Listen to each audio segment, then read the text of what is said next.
ધ્યાનપૂર્વક ધીમો કરો.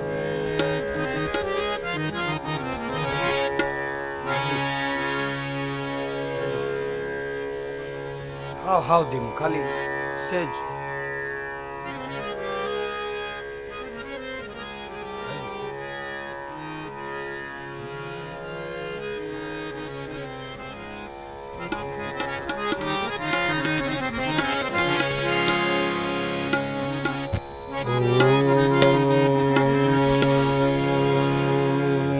નમો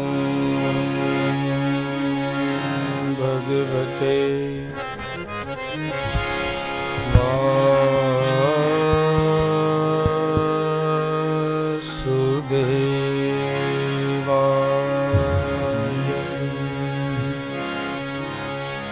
स्वस्ति श्री गणेशाय नमः. श्री सरस्वत्यै नमः. श्री गुरुभ्यो नमः. वंशे विभूषितकरां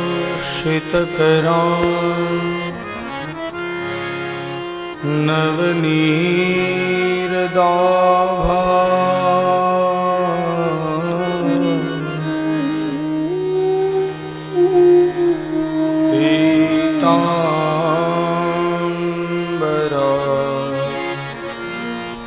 अरुणबिम्बफलांधरोष्ठा पूर्णेन्दुसुन्दरमुखा अरविन्दनेत्रा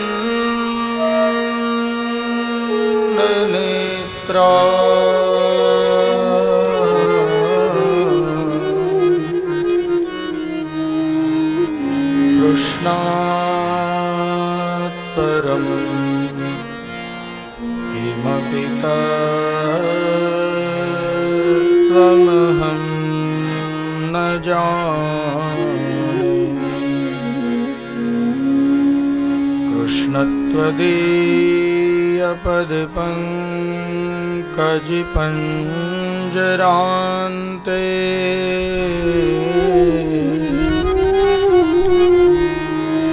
अद्यैव मे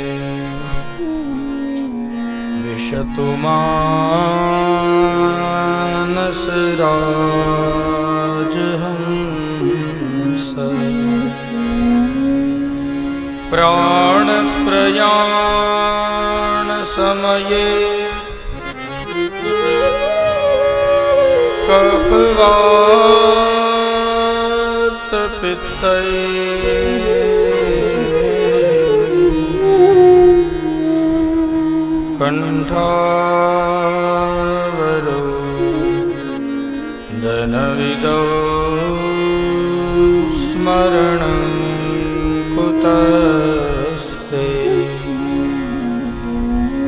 श्रीद्वारकाधीश की जय. श्री बालकृष्ण लाल की जय. श्री भागवत भगवान की जय. पितृनारायण देव की. श्री रामचंद्र भगवान की जय. श्री चकमकिया हनुमान जी महाराज की जय. श्री सद्गुरु देव की जय. श्री कुलदेवी मात की जय. श्री पितृनारायण देव की जय.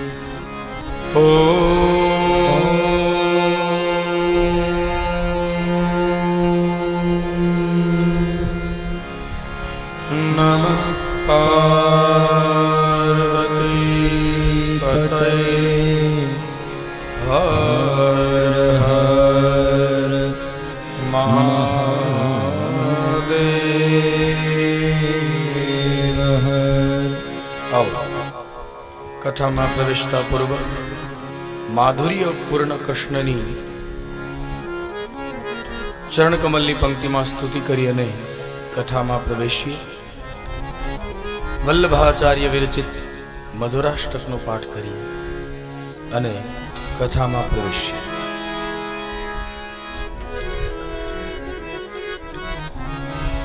અધરમ મધુરમ વદનમ મધુરમ નયનમ મધુરમ હસિતમ મધુરમ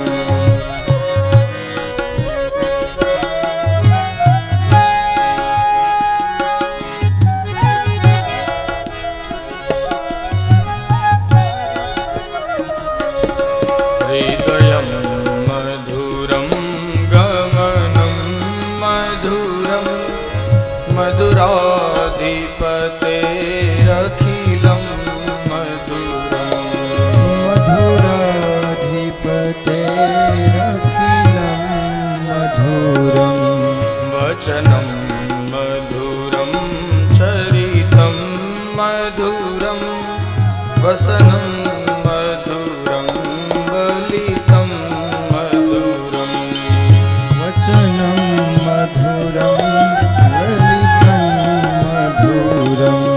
ચલિતમ મધુરમ ભ્રમિતમ મધુરમ ચલિતમ મધુરમ ભ્રમિતમ મધુરમ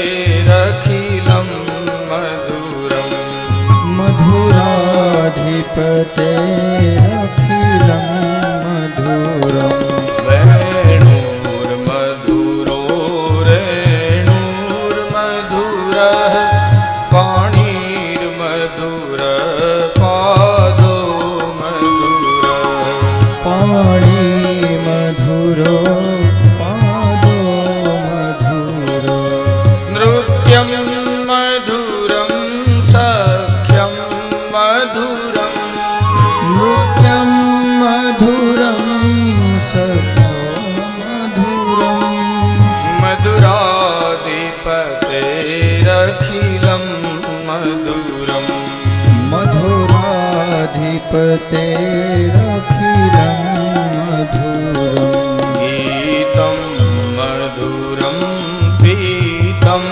મધુરમ ભુક્તમ મધુરમ યુક્તમ મધુરમ ભૂક્તમ મધુરમ યુક્તમ મધુરમ રૂપમ મધુરમ તિલકમ મધુરમ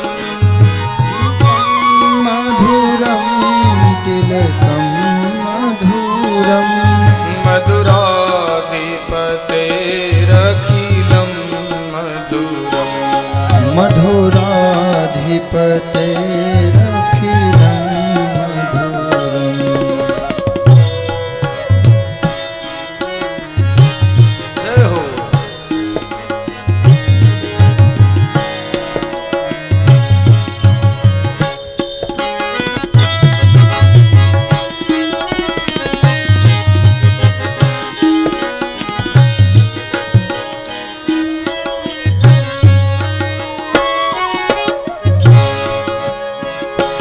કર્ણમ મધુરમ તરણમ મધુરમ મધુરમ તરણમ મધુરમ હરણમ મધુરમ રમણમ મધુરમ હરણમ મધુરમ રમણમ મધુરમ વમિતમ મધુરમ શમિતમ મધુરમ વમિતમ મધુરમ અમિતમ મધુરમ મધુરાધિપતેરખિલમ મધુરમ મધુરાધિપતેરખિલમ મધુરમ ગુંજા મધુરા માલા મધુરા ગુંજા મધુરા માલા મધુરા યમુના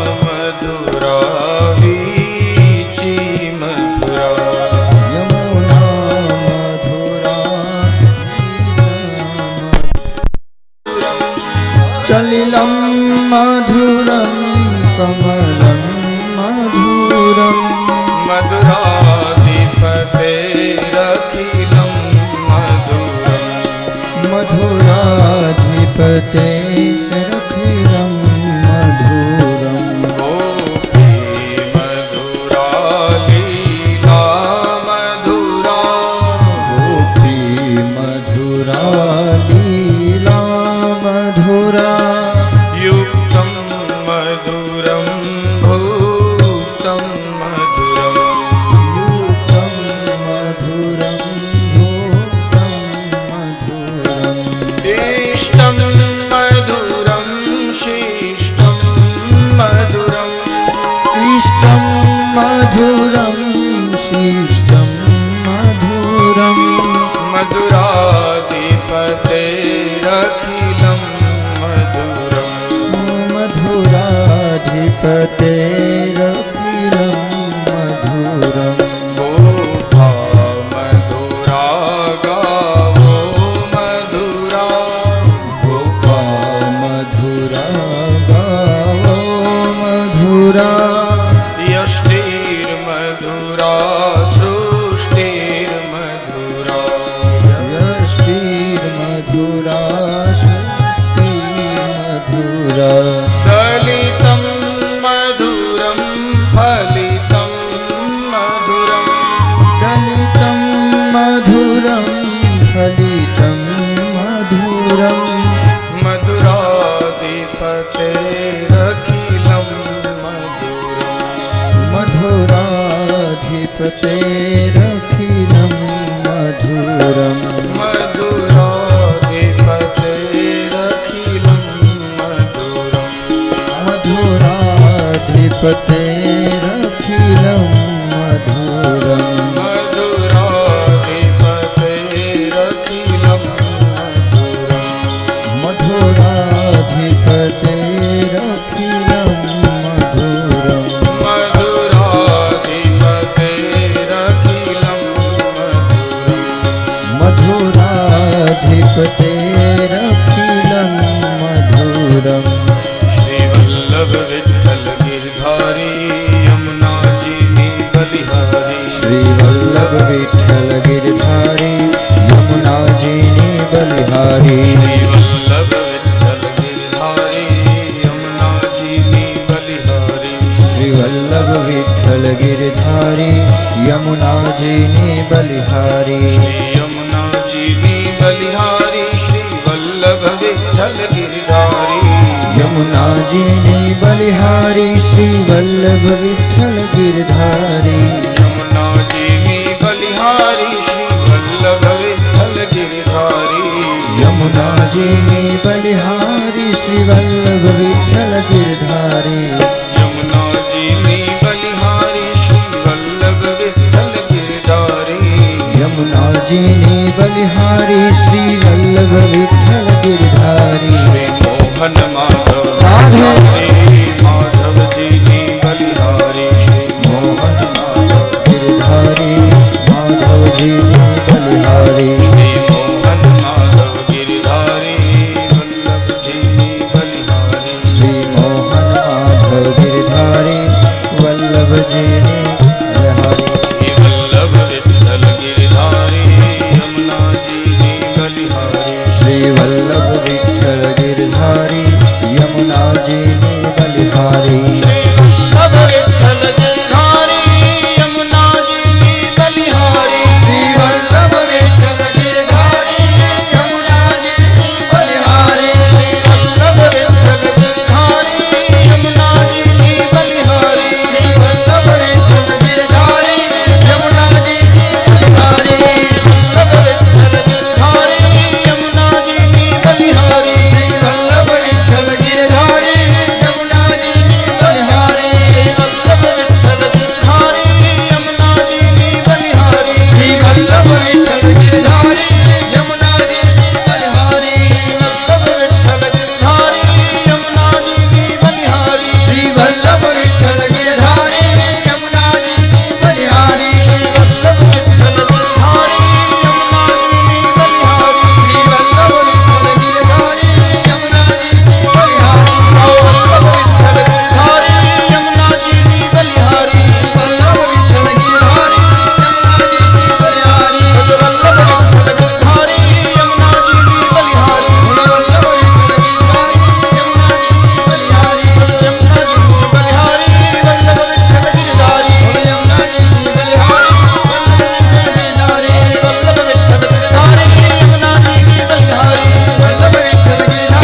गिरिधारी यमुना जीनी बलिहारी श्री वल्लभ विठ्ठल गिरिधारी यमुना जीनी बलिहारी कस्तूरी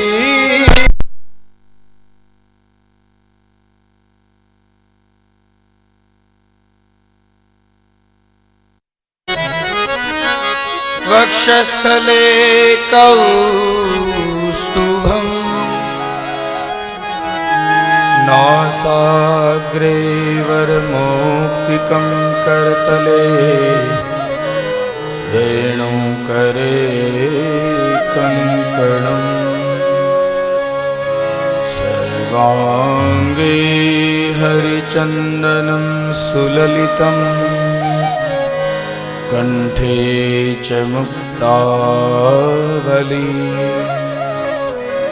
गोपस्त्री परिवेष्टितो विजयते गोपालचूडामणि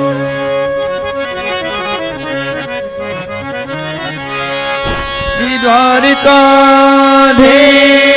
की जय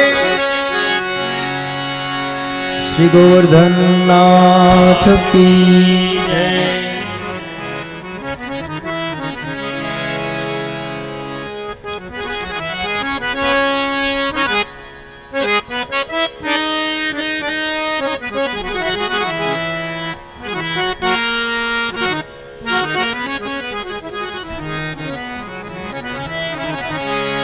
अस्ति स्वस्तरुणीकराग्रविगलत् कल्पप्रसूनाप्लुतम् वस्तु प्रस्तुतवेणुनादलहरी निर्वाणनिर्व्याकुलम् स्रस्तनिबद्धिनी विविलसत् गोपी सहस्रावृतम् हस्तन्यस्तनतापवर्गमखिलो नारं किशोराकृति कृष्णं नारायणं वन्दे कृष्णं वन्दे व्रजप्रियम् कृष्णं द्वैपायनं वन्दे कृष्णं वन्दे पृथासुतम् वसुदेवसुतं देवं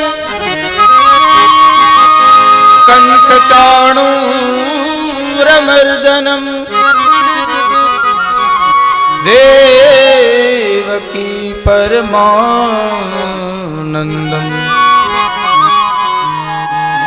कृष्णं वन्दे जगद्गुरुम्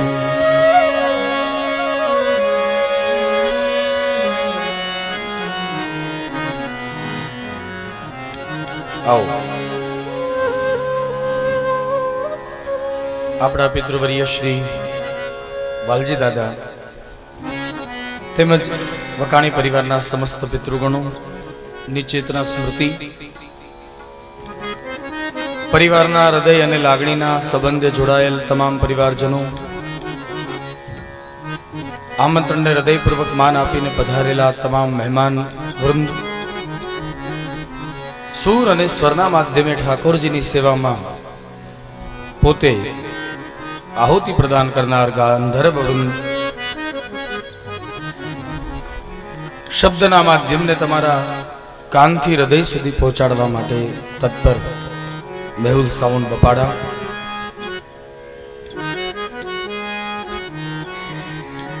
અને વિજ્ઞાનના માધ્યમે તમારા અને અમારા દિવ્ય અનુભવોને પોતાની ત્રીજા નેત્ર દ્વારા કેદ કરનાર અમારા વડીલ જગદીશ દાદા, આપ સૌના હૃદયસ્થ ઠાકોરજીના ચરણમાં ભૂરી ભૂરી વંદન કરી અંતિમ દિવસનું અંતિમ સત્ર આરંભી રહ્યો છું. છેલ્લા 6 દિવસથી આપણે કથાને ન્યાય આપી અને ઠાકોરજીની સેવા કરી રહ્યા છીએ. પ્રભુની દિવ્ય સેવાનો લાભ, દિવ્ય સેવાનો મહોત્સવ વકાણી પરિવાર દ્વારા પીપરલા ગામને આંગણે જે આ ભૂમિ પર કાર્ય આયોજિત થયું છે, એ ભૂમિમાં અવારનવાર અનેક કથાઓ, પારાયણો અને હમણાં તો મેં સાંભળ્યું કે યજ્ઞોપવિતનું પણ ભવ્યાતિ ભવ્ય આયોજન થયું. તો એવી તપોનિષ્ઠ ભૂમિ અને જ્યાં શ્રી હરિ સ્વયં પધાર્યા હોય એ ગામની તો વાત જ અલગ છે. મારા પણ પરમ ભાગ્ય છે કે જે ભૂમિને શ્રી હરિએ પોતાના ચરણ કમલોથી વિભૂષિત કરી, તે ભૂમિમાં મને એની સેવા કરી અને ભાગવત સંભળાવવાનો અવસર પ્રાપ્ત થયો. એ જ મારા પરમ ભાગ્ય છે. તો શ્રી હરિને ખોળે બેસીને એની જ મધુરતાના ગુણગાન ગાતા હોઈએ ત્યારે એક એવો અહેસાસ જરૂર થાય કે નાનું બાળક તોતળી ભાષામાં જાણે પોતાના માતા પિતાના ગુણગાન કરતું હોય. બાળક તોતળું બોલે કદાચ ચાલે, પણ બાળક જેદીથી તોછડું બોલતો થઈ જાય તે દિવસથી માતા પિતાના હૃદયને દુઃખ પહોંચે છે. આપણે તોતળી વાણી દ્વારા આપણા ઠાકોરને રાજી કર્યો છે, આપણા શ્રી હરિને પ્રસન્ન કર્યા છે. મને વિશ્વાસ છે કે હવે જીવનના કોઈ પણ શિખર પર, જીવનના કોઈ પણ આયામ પર આપણે ક્યારેય તોછડું નહીં બોલીએ. કોઈને સન્માન આપી ન શકીએ તો કઈ વાંધો નહીં, પણ કોઈનું અપમાન તો નહીં જ કરીએ. કેમ કે આ કલ્પ વૃક્ષની નીચે બેઠા છે અને કલ્પવૃક્ષની છાયામાં બેઠા પછી જો કોઈના પ્રત્યેનો દુર્વિચાર આપણા હૃદયમાં આવે તો એ કલ્પ વૃક્ષ નીચે નહીં પણ બાવળિયા નીચે બેઠા છે. આપણે આપણા જૂના ધર્મોને જાણવાના છે, આપણે આપણી પરંપરાને સ્વીકારવાની છે, આપણે આપણી પરંપરાને સમજવાની છે.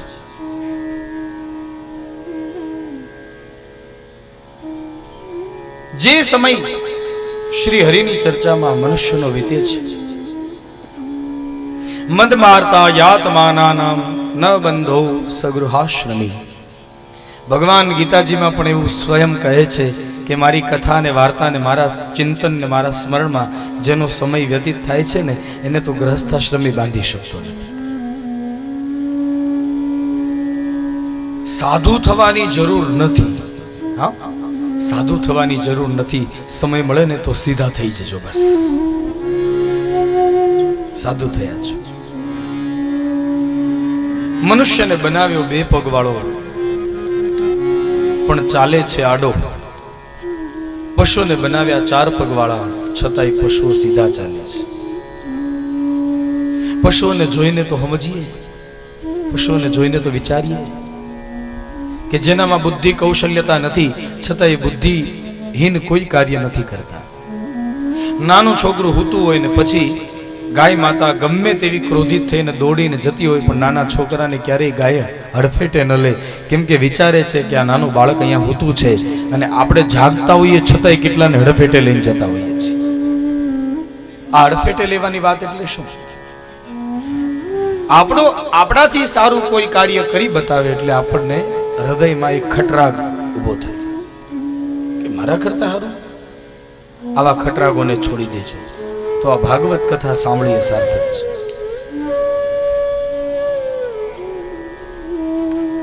અહીંયા આપ સૌનું સંગઠન મેં જોયું, મને ગમ્યું. આપ સૌનું સંગઠન મને વધારે ગમે છે, પણ એક વાત સાંભળી મને હૃદયમાં દુઃખ થાય છે. જે ઈષ્ટ તમારી પરંપરાએ તમારા સુધી આવ્યો છે, જે ચકમકિયા દાદા તમારા પરિવારમાં વાલજી દાદાએ જે દેવની સ્થાપનાના સાક્ષી બની અને જે દેવે તમારું હિત કર્યું છે, જો ભગવાન કૃપા કરે ને તો એ તમારા ઈષ્ટથી ક્યારેય વિખૂટા ન પડશો. બસ વકાણી પરિવારની ઉન્નતિ, પ્રગતિ કે વકાણી પરિવારનું હિત એ ચકમકિયા દાદા સિવાય કોઈની તાકાત નથી કે દૂર કરી શકે. તમે જે પ્રણાલીથી ચકમકિયા દાદાની સેવા કરો છો જે નિવેદ ધરો છો, જે ઉપાસના કરો છો, એ ઉપાસનાને ક્યારેય છોડશો નહીં. મંદિરમાં ભગવાનને મૂર્તિના રૂપમાં બેસાડી દઈએ, 3 દિવસના પાટોત્સવના મહોત્સવમાં ભળી અને ભેગા થઈએ, અને એ જ દાદો જેમ આપણે એની વાટ જોઈ હોય ને, જેમ આપણે એની રાહ જોઈ હોય, એમ એ આપણી રાહ જોતા હોય છે. જેમ આપણને એમ થાય કે ચકમકિયા દાદા પાસે જઈએ, એમ ચકમકિયા દાદાને એમ થાય કે મારો પરિવાર મને મળવા આવે. એક પરંપરા યાદ રાખજો, ઈષ્ટ અને કુળદેવી ક્યારેય કોઈની બદલાતી નથી ને કોઈની બદલાશે. તમારો જે ઈષ્ટ પ્રેમ, અને હું તો એમ કહું છું કે તમે કદાચ ચકમકિયા દાદાનો અનુભવ કર્યો હોય કે ન કર્યો હોય, મને એની બહુ ખબર નથી, પણ ગઈકાલે હું સાંભળતો હતો. હું આવી નહોતો શક્યો, મારી તબિયત નાદુરસ્ત હતી એટલે, પણ મારા કાને શબ્દો પડતા હતા કે દાદાના ભરોસે કોઈ છોકરું ડરી ગયું હોય, કોઈ પશુ દોવા ન દેતું હોય, અને આવી જ્યારે સમસ્યા ઊભી થાય ને તમારા કુળ કુટુંબના વાલજી દાદાના પરિવારજનો એ દાદાના નામનો 7 ગાંઠવાળો દોરો કરીને કોઈને આપે એટલે પશુને દોવા દેવું પડે. છોકરું ડરી ગયું હોય તો એ ડરથી શાંત થઈ જાય. તો આ તમારી શુદ્ધ ઉપાસના સૂચવે છે. એક દિવસ ભોજન નહીં કરો તો ચાલશે, પણ ચકમકિયા દાદાના દર્શન કર્યા વગર તમારો દિવસ ન જવો જોઈએ, યાદ રાખજો. એનું સ્મરણ કર્યા વગર તમારી ક્ષણ ન વીતવી જોઈએ, યાદ રાખજો. અને બીજી મહત્વની વાત એ,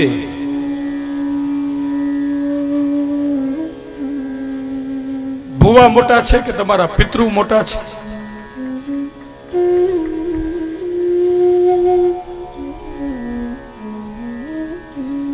તમારી કુળદેવી તમને શાસન અનુશાસનની વ્યવસ્થા આપે, વાત અલગ છે. કોઈ બીજી દેવી તમને કહી દે, મને એક વાત કહેજો, એક વાત મને કહેજો, મને દુઃખ થયું છે આ વાતનું, કાલે મેં સાંભળ્યું.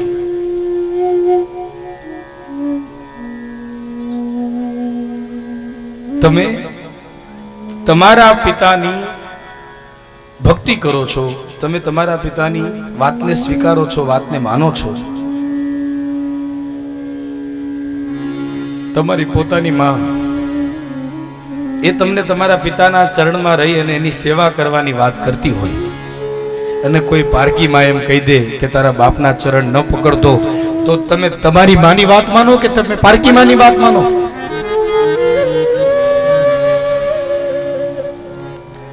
પારકી માની વાત માનીને જે પોતાના ઈષ્ટને છોડે છે ને એનું પતન નિશ્ચિત છે. જો વકાણી પરિવારે પોતાનું પતન ન કરવું હોય તો ચકમકિયા દાદાની ઉપાસના છોડશો નહીં, યાદ રાખજો. મારે દક્ષિણામાં બીજું કઈ નથી જોતું, બસ એક જ વસ્તુ જોઈએ છે. તમારા મનમાં જે ખોટા વેમના ઓહડિયા અથવા વેમની જે વ્યાપકતા થઈ ગઈ હોય, વેમની વ્યાપકતાને દૂર કરી દેજો. આજે આપણે ભાગવત સાંભળીને શુદ્ધ થયા છીએ, મારો વિશ્વાસ છે તમારા હૃદયમાં પ્રગટી ગયો છે. એ ચકમકિયા દાદાની ઉપાસના એ કરીને દીવાને પાછો પ્રજ્વલિત કરી દેજો, એમાં ભક્તિના દિવેલને પૂર્યા કરજો. ચકમકિયા દાદો તમારા કુળ કુટુંબનો વાળ વાકો નહીં થવા દે, એટલી જવાબદારી મારી છે. મને કોઈ ભગવાનનો અવતાર નથી આવતો, મને કોઈ દેવની અવહેલના કરવાની જરૂર નથી, પણ હું એટલું તો જરૂર કહીશ કે ઈષ્ટ અને કુળદેવીની મર્યાદાને છોડીને મનુષ્યએ ક્યારેય જીવન ન જીવવું જોઈએ. જે નિયમ તમને તમારા વડીલોએ આપ્યો છે, જે પરંપરા તમને તમારા વડીલોએ આપી છે, એ પરંપરાને છોડીને જે ભાગે છે ને એ કાયર છે.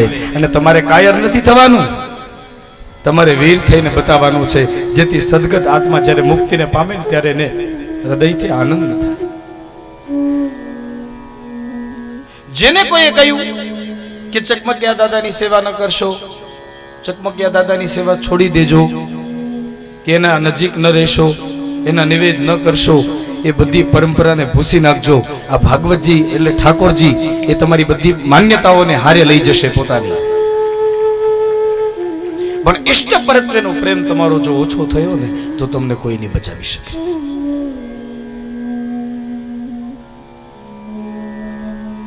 સંગઠિતતા થોડી જરૂરી છે.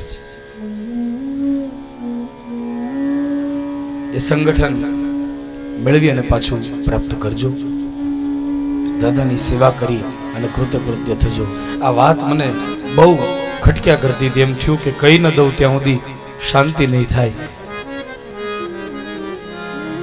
કેમ કે સતત 3 દિવસથી ચકમુક્યો દાદો મને બોલાવતો હતો ત્યાં એની પાસે.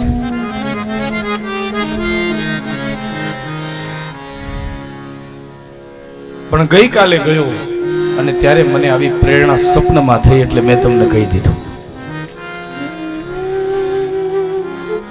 કે જો તમે તમારું હિત ઈચ્છતા હો, જો તમે તમારું કલ્યાણ ઈચ્છતા હો, તો દાદાની ઉપાસનાની પરંપરા છોડશો નહીં કે છોડાવશો નહીં. તમારા માટે ઈષ્ટ કયો તો એ જ છે, કૃષ્ણ કયો તો એ જ છે, રામ કયો તો એ જ છે, બધું ચકમુક્યો દાદો તમારા માટે છે. આપણા માટે હંમેશા આપણો ઈષ્ટ જ સર્વસ્વ હોય છે. એ ઈષ્ટની પરંપરા આપણાથી ચૂકાવી ન જોઈએ, ભૂલાવી ન જોઈએ.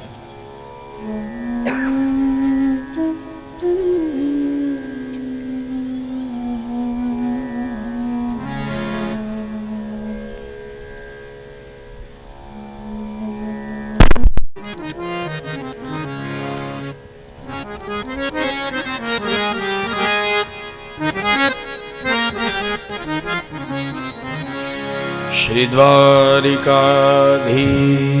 કી જય. તમારા પ્રત્યેની લાગણી હતી એટલે વ્યાસપીઠના માધ્યમે એવું માનજો કે તમારા પિતૃઓએ જ આ વાત મને માધ્યમ બનાવીને બોલાવડાવી છે. નિશ્ચય પ્રેમ પ્રતીતિ જે ભગવાનની ઉપાસનાથી યુક્ત બને છે, ભગવાન એની ઉપાસનાનો સ્વીકાર કરી અને પોતે સંતોષ પામી અને સૌને સંતોષ આપે છે. આવો હવે પાછા ભાગવતના માધ્યમમાં પ્રવેશ કરીએ. શેષ કથાને સંક્ષેપમાં ન્યાય આપી અને આગળ વધીએ. ગઈકાલે ભવ્યાતિ ભવ્ય રૂક્ષ્મણીજીના વિવાહ અને સરસ મજાની ઠાકોરજીની જાન વાતે ગાતે આવી. અરે જાન એટલી બધી વાતે ગાતે આવી તે માંડવિયા ઉભા થઈને જાનમાં પડી ગયા. કેમ કે જાન જાડેરી થવી જોઈએ. યાદવો થોડાક આવીને માંડવામાં બેસી ગયા હતા, વળી પાછા ભળ્યા તે હારવાર માંડવિયા ભળી ગયા અને જે દિવ્ય માહોલ થયો, જે તમારી જે પ્રસન્નતા અને શ્રદ્ધાથી આપણે ઠાકોરજીના જે લગ્ન મહોત્સવનું નિરીક્ષણ કર્યું, અને હકીકતમાં ખરેખર પ્રભુની આપણા પર ખૂબ દયા છે. અને ધાબળીઓ એટલો વરસે છે કે આ કાંઠા ગંગા મૂકી દે ને તોય ખબર રહેતી નથી. સમય આરે તો આપણે હાલતા જ નથી. આ પહેલી વાત છે. સમયને આપણે કઈ લેના દેના નથી. કેમ કે ઘડિયાળને જોઈને હાલે ને, ઘડિયાળને જોઈ અને સમયની પાબંદીમાં ચાલે એને સંકુચિત માનસ કહી શકાય, પણ સમયની મર્યાદાને ભગવાન માટે ભૂલી જાય એને સંકુચિત માનસ ન કહેવાય, એને વિશાળ હૃદય કહેવાય. અને એ વિશાળ હૃદય આપણને ઠાકોરજીના સાનિધ્યમાં પ્રાપ્ત થયું. આપ સૌનો કથા પ્રેમ, આપ સૌની ભગવાન પ્રત્યેની ઇષ્ટ પ્રેમની ધારાને જોઈ, અવિરત ધારાને જોઈ અને મને વિશ્વાસ છે કે તમારો આવો ને આવો કથા પ્રેમ અને અત્યારે જે આપના મુખે જે આ મને ભાવ હું જોઈ રહ્યો છું, એવો ને એવો ભાવ જો કાયમ રહ્યો ને તો એક દિવસ તમને ભગવાન કૃષ્ણ જરૂર મળશે. એક દિવસ જરૂર એની અનુભૂતિ થશે. પણ જ્યારે અનુભવ થાય ને ત્યારે એની પાસે લૌકિક સુખને ક્યારેય ન માગશો. કેમ કે લૌકિક સુખ ભગવાન નથી આપી શકતો. એની પાસે માગવાની ઈચ્છા થાય ને તો પછી અલૌકિક આનંદને માગી લેજો. કેમ કે ભગવાન જ્યારે પ્રસન્ન થાય ત્યારે અલૌકિક આનંદને જ મગાય. લૌકિક સુખોની માગણી ક્યારેય ન કરાય. લૌકિક સુખોને આપી ભગવાન માયાના પડદામાં ઢાંકી અને પોતાનું વર્ચસ્વ આપણી પાસેથી ભૂલાવે છે. આપણે તો ભગવાનની માયાના પ્રભાવે કરી ભગવત વર્ચસ્વને ભૂલી અને વહી જનારા એ છીછરા પાણીમાં નારારા કાચબા નથી. આપણે તો ઊંડાણમાં રહેનારી માછલીઓ છીએ, જે માછલીઓ પોતાના શરીરમાં, પોતાના મુખમાં મોતીડાને સંચિત કરે છે અને મોતીડાને ધારણ કરે છે. એવા છીપલા બની બની અને મોતીડા પ્રગટ કરજો, જે મોતીડું ક્યાંક ભગવાનની માળા બનશે. એ મોતીડું ક્યાંક ભગવાનની ચરણની સેવા કરવાનું તાત્પર્ય ધારણ કરશે. ત્યાર પછી ભગવાને રૂક્મિણી સાથે માધવપુરના માંડવે રાક્ષસ વિધિથી વિવાહ સંપન્ન કર્યા છે. રૂકમૈયાએ આવી અભિમાન કર્યું. ભગવાને રૂકમૈયાના અભિમાનને દૂર કર્યું, કુરૂપ બનાવી દીધો રૂકમૈયાને. રૂકમૈયો કુરૂપ બન્યો છે. અડધું મુંડન કર્યું, અડધી મૂછ મુંડી અને અડધી દાઢી. કેમ કે વાળે મનુષ્યની શોભા છે. જ્યારે મનુષ્યના જીવનમાં પરિવારમાં સંકટ આવે ત્યારે મનુષ્ય પોતાની શોભાને ઉતારી નાખે છે. એટલા માટે તો આપણા સ્વજન જ્યારે સ્વધામ ગમન કરે ત્યારે આપણે એના શોકમાં મસ્તકને મુંડન કરાવી દઈએ છીએ, મસ્તક મુંડીએ છીએ. ભગવાન પાસે આપણી શોભાને પ્રભુ ચરણે સમર્પિત કરવી પડે છે. ત્યાર પછી ભગવાનના અન્ય લગ્નોની વાત કરી છે.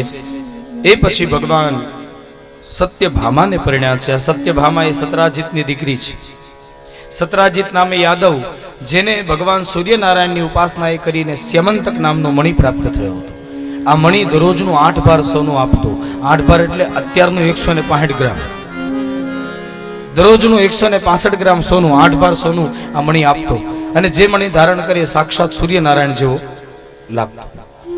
સતરાજીત પાસે આવું સૂર્યનારાયણનું બળ હતું. સતરાજીતે વિચાર કર્યો કે કૃષ્ણ પાસે જઈને મારા બળને વર્ણન કરું. સુધર્માની સભામાં દ્વારિકાનાથ બેઠા હતા. એ સમયે સતરાજીત મણિ સમેત પ્રવેશ કરે છે. સભાજનોને થયું કે આ સાક્ષાત સૂર્યનારાયણ તો નથી આવ્યા. પણ સતરાજીતે કૃષ્ણ ચરણમાં જઈ વંદન કર્યા ત્યારે સૌને ખબર પડી કે આ સત્યભામા છે, સતરાજીત છે. સતરાજીત સામે ભગવાને એક પ્રશ્ન મૂક્યો. ભગવાને એનું પેટ લેવા, એનું પારખ્યું કરવા એક વાત કીધી કે સતરાજીતજી તમે મને તમારો મણિ દેશો? સતરાજીતે કીધું નહીં, આ મણિ મને સૂર્ય ઉપાસનાએ મળ્યો છે, આ મણિ હું કોઈને નહીં આપું. ભલે, તો તમારી ઈચ્છા. સમય વ્યતીત થયો. સતરાજીત પાસેથી એના ભાઈ પ્રસેનજીતે મણિ લીધો. મણિ લઈ અને વનમાં ગયો. વનમાં સિંહે પ્રસેનજીતના ગળામાં દિવ્ય મણિને જોઈ પ્રસેનજીત પર હુમલો કર્યો. પ્રસેનજીતને માર્યો. પ્રસેનજીતને મારી અને સિંહ મણિ લઈ અને આગળ જવા લાગ્યો. આગળ જતા એક રીછે સિંહને મારી મણિ લઈને પોતાની ગુફામાં પ્રવેશ કર્યો. અચાનક મણિ અદૃશ્ય થતા સતરાજીતે વિચાર કર્યો કે મારો ભાઈ નથી મળતો, મારા ભાઈના ગળામાં રહેલો મણિ મળતો નથી. એટલે સતરાજીતે પૂર્વે દ્વારિકાધીશે મણિ માગી અને સતરાજીત પાસે રજૂઆત કરેલી. એટલે પછી ભગવાન કૃષ્ણ ઉપર આળ નાખ્યો. આ સમાજમાં ભગવાન ઉપર આળ નાખનારા મનુષ્યો હતા, તો આપણી ઉપર આળ ન આવે એમાં કઈ નવાઈ નહીં. આપણી ઉપર એ આળ આવે જ. ભગવાનને જો ન મૂક્યા હોય તો આપણને મૂકે? સ્યમંતક મણિનું આળ કૃષ્ણ ઉપર આવ્યું છે. ભગવાન એ આળને સ્વીકારી ન શક્યા. કીધું સતરાજીત તમે ચિંતા ન કરો, મણિ જે લઈ ગયો છે એની પાસેથી મણિ લાવીને હું તમને સોંપી દઈશ. ભગવાન પોતાના યાદવોને લઈ વનમાં જાય છે. વનમાં પ્રસેનજીતના મૃતદેહને જોયો. પ્રસેનને કોણે માર્યો એની ચિંતા કરી. એ સમયે પ્રસેનના મૃતદેહની પાસે સિંહના પગલા જોયા. સિંહના પગલે પગલે આગળ ચાલતા સિંહનો પણ મૃતદેહ પડેલો જોયો. સિંહના પગલે ચાલી રીછ મણિ લઈ ગયો છે આવો ભાસ થયો. ભગવાન કૃષ્ણએ રીછના પગલે ચાલી અને રીછની ગુફામાં પ્રવેશ કર્યો. યાદવોને કીધું તમે અહીંયા બેઠા રહેજો, હું હમણાં ગયો હમણાં આવ્યો. યાદવોને સાંત્વના આપી અને પ્રભુ ગુફામાં પ્રવેશ કરે છે. દિવસો ઘણા વીત્યા. યાદવોને થયું કે હવે કૃષ્ણ પાછા નહીં આવે. એટલે યાદવો દ્વારિકા આવી ગયા. વસુદેવ અને દેવકીને કહ્યું કે હવે કૃષ્ણ પાછા નહીં આવે. ત્યાં કૃષ્ણને કેદ કર્યા હોય એવું લાગે છે. એટલે વસુદેવજી મહારાજે અહીંયા ચિંતિત થઈ અને દેવી ભાગવત કથાનું શ્રવણ કર્યું છે. એવું કહેવાય છે કે 5 વખત દેવી ભાગવતનું શ્રવણ થયું અને કૃષ્ણ પાછા આવ્યા છે. પણ હવે ત્યાં હકીકતમાં શું થયું હતું યાદવોને ખબર નહોતી. ત્યાં ભગવાને ગુફામાં પ્રવેશ કર્યો. જાંબવંત એનું બાળક ઘોડિયામાં રમી રહ્યું હતું. એના હાથમાં મણિ હતો. જાંબવતી આદિ જાંબવંતની દીકરીઓ અને એની દાસીઓ એ બાળક પાસે રમી રહી હતી, રમાડી રહી હતી. ભગવાન કૃષ્ણએ જઈ અને ઘોડિયામાં રમતા બાળકના હાથમાં મણિ જોયો એટલે મણિ હાથમાંથી આંચકીને લઈ જવાની તૈયારી કરી. એ સમયે જાંબવતી આદિ સ્ત્રીઓ રડવા માંડી. પોતાની દીકરીઓને રડતા જોઈ જાંબવંત અટારીએ ઉભા રહીને કહ્યું છે, હે મનુષ્ય, મને પૂછ્યા વગર તું મારી ગુફામાં પ્રવેશ કરી ગયો અને મેં જે મણિ પર બળથી આધિપત્ય પામ્યું છે એ મણિને તારે એમને લઈ જાવો છે? આ મણિ પર આધિપત્ય એમને નહીં મળે. જો મણિ જોઈતો હોય તો મારી હારે યુદ્ધ કર. ભગવાને કીધું સ્વીકાર છે, આવો. જાંબવંતને લલકાર કર્યો. જાંબવંત અને ભગવાન કૃષ્ણ બંને વચ્ચે ભયંકર યુદ્ધ થયું છે. ભયંકર યુદ્ધમાં 28 દિવસ આ યુદ્ધ લગાતાર ચાલ્યું. 28મા દિવસે જાંબવંતના ગાત્ર ઢીલા થયા. જામવંતે કીધું કે આ મનુષ્ય નથી, મનુષ્ય હોય તો મારી પાસે ટકી ન શકે, આ કોઈ મહાપુરુષ છે, આ ઈશ્વર છે. એટલે જામવંતે પછી હાથ જોડ્યા કે તમે જે હોય તે તમારા મૂળ રૂપમાં આવો, તમે કોણ છો એની મને ખબર નથી, પણ મનુષ્ય તો નથી જ. ભગવાને જ્યાં જામવંતે આવી પોતાની સહજતા રજૂ કરી એ સમયે ભગવાન પોતાના મૂળ સ્વરૂપમાં આવ્યા, જામવંતને પોતાના ઈષ્ટના દર્શન કરાવ્યા છે. દક્ષિણે લક્ષ્મણો યસ્ય વામે ચ જનકાત્મજા પૂરતો મારુતિર્યસ્ય તમ વંદે રઘુનંદનમ. એ સમયે હાથમાંથી વાસળી અદ્રશ્ય થઈ, હાથમાંથી ચક્ર અદ્રશ્ય થયું, હાથમાં ધનુષ્ય અને બાણ આવ્યા. દક્ષિણ ભાગે લક્ષ્મણજી અને વામ ભાગે સીતાના દર્શન થયા, અગ્રે મારુતિ હનુમાનજીના દર્શન થયા. જામવંતજી પોતાના ઈષ્ટના દર્શન કરીને ચરણમાં દંડવત પડ્યા. કીધું કે પ્રભુ આપ, એટલે ભગવાને કીધું કે આ જામવંત હું અત્યારે કૃષ્ણ બનીને આવ્યો છું. કેમ કે રાવણ સાથે યુદ્ધ કરી રાવણને પરાજિત કરીને જ્યારે આપણે અયોધ્યા પાછા ફરતા હતા એ સમયે તમે મને કીધેલું કે પ્રભુ તમે મને પણ યુદ્ધની દીક્ષા આપો, પણ એ સમયે મારો મર્યાદાનો અવતાર હતો, હું યુદ્ધ કરી શકું એવી સ્થિતિ નહોતી, માટે ત્યારે મેં તમને યુદ્ધની દીક્ષા નહોતી આપી. એ દીક્ષા અત્યારે હું પૂર્ણ કરું છું. જામવંતજી પોતાના ઈષ્ટના ભાવને જોઈને પ્રસન્ન થયા. પ્રસન્ન થયેલા જામવંતે મણિ તો આપ્યો, પણ જાંબવતી નામની પોતાની કન્યા જેને કૃષ્ણ પરત્વે પ્રેમ થયો હતો, એ જાંબવતી નામની પોતાની કન્યાને કીધું કે મારા જાને લેતા જાઓ, પોતાની કન્યાને સમર્પિત કરી છે. મણિ અને જાંબવતીને લઈ અને પ્રભુ દ્વારિકા પધારે છે. રૂક્ષ્મણીએ જે જોયું, ભગવાન એકલા આવ્યા નથી, એની હારે કોઈક આવ્યું છે, એટલે કંકુ ચોખાની થાળી લઈને આવ્યા. ઉંબરે તિલક કર્યું, ચોખા ચોડી અને 4 વખત વધાવીને કીધું પ્રવેશો. આમ ભગવાન જાંબવતીના પણ પતિ થયા. સત્રાજીતને સ્યમંતક નામનો મણિ સોંપવા ગયા. સત્રાજીતને સુધર્મા સભાની વચ્ચે બોલાવી અને અથથી ઇતિ સુધીની કથાનું કથન કરી અને સ્યમંતક નામનો મણિ સોંપ્યો. સત્રાજીત હવે ભોઠો પડ્યો, કેમ કે ભગવાન પર ખોટું કલંક લગાવ્યું હતું, આળ નાખ્યું હતું. પણ જ્યારે સત્યની જાણ થઈ એ સમયે સત્રાજીત હવે ભોઠો પડ્યો. સત્રાજીતે વિચાર કર્યો કે મારે શું કરવું જોઈએ. અંતે વિચાર આવ્યો કે જે કામ જામવને કર્યું એ કામ હું કરું. એટલે સત્રાજીતે પોતાની સત્યભામા નામની કન્યા ભગવાન કૃષ્ણને પરણાવી. આમ ભગવાન સત્યભામાના પણ પતિ થયા છે.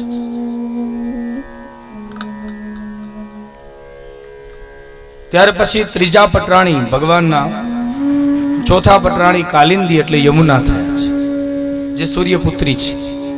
સૂર્યનારાયણના દીકરી જેનું નામ છે યમુના. યમુના શ્યામા છે, ભગવાન પણ શ્યામ અને યમુના પણ શ્યામા. એક દિવસની વાત છે, કૃષ્ણ અને અર્જુન યમુનાને કાંઠે જઈ અને તપશ્ચર્યા કરતા હતા. અર્જુને યમુનાજીમાં સ્નાન કરવા હેતુ પ્રવેશ કર્યો. યમુનાએ અર્જુનના પગ પકડ્યા. પગ પકડતા અર્જુને પૂછ્યું કે આપ કોણ છો? કાલિંદીએ અર્જુન પાસે વિનંતી કરીને કહ્યું કે મારું નામ યમુના છે, હું સૂર્યનારાયણની દીકરી છું, અહીંયા તપ શાને કરો છો? ભગવાન કૃષ્ણને મારા પતિના રૂપમાં પ્રાપ્ત કરવા. અર્જુને કહ્યું ચિંતા ન કરો, હું પ્રભુ પાસે જે પ્રસ્તાવ મૂકું છું, જો ભગવાન આજ્ઞા કરે તો જરૂર તમને પત્નીના રૂપમાં સ્વીકારશે. અર્જુને જઈ ભગવાન કૃષ્ણના ચરણમાં વિનંતી કરી કહ્યું કે પ્રભુ, કાલિંદી જે સૂર્યના પુત્રી છે એ તમને પરણવા ઈચ્છે છે. ભગવાને કીધું મોકલો, હું સ્વીકારવા તૈયાર છું. આમ ભગવાન કાલિંદીના પણ પતિ થયા છે. પાંચમા પત્ની ભગવાનના છે મિત્રવૃંદા. વિંદ અને અનુવિંદના બેન મિત્રવૃંદા સાથે પ્રભુએ વિવાહ કર્યા છે. છઠ્ઠા ભગવાનના પટરાણી છે સત્યા.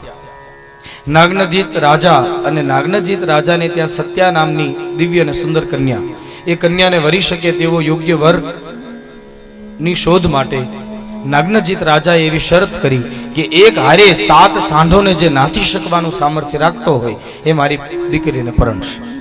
ઘણાએ રાજાઓને બોલાવ્યા, ઘણાએ આવ્યા. સ્વયંવરમાં તો બધા આવે ને, પણ એક સાંઢને નાથીને બીજાને નાથવા જાય તો ત્રીજો ઢીક મારીને પછાડી નાખે. સત્યાને પરણવા માટે આવેલા બધા રાજાઓ હારને પામ્યા. એ સમયે ભગવાન કૃષ્ણ આવ્યા, એક સાથે 7 રૂપ લઈ અને એક જ સાથે 7 સાંઢોને નાથી અને ભગવાન સત્યાને પત્નીના રૂપમાં સ્વીકારનારા બન્યા છે. ત્યાર પછી ભદ્રાના પુત્રી શુત્રકીર્તિને ભગવાન પરણ્યા.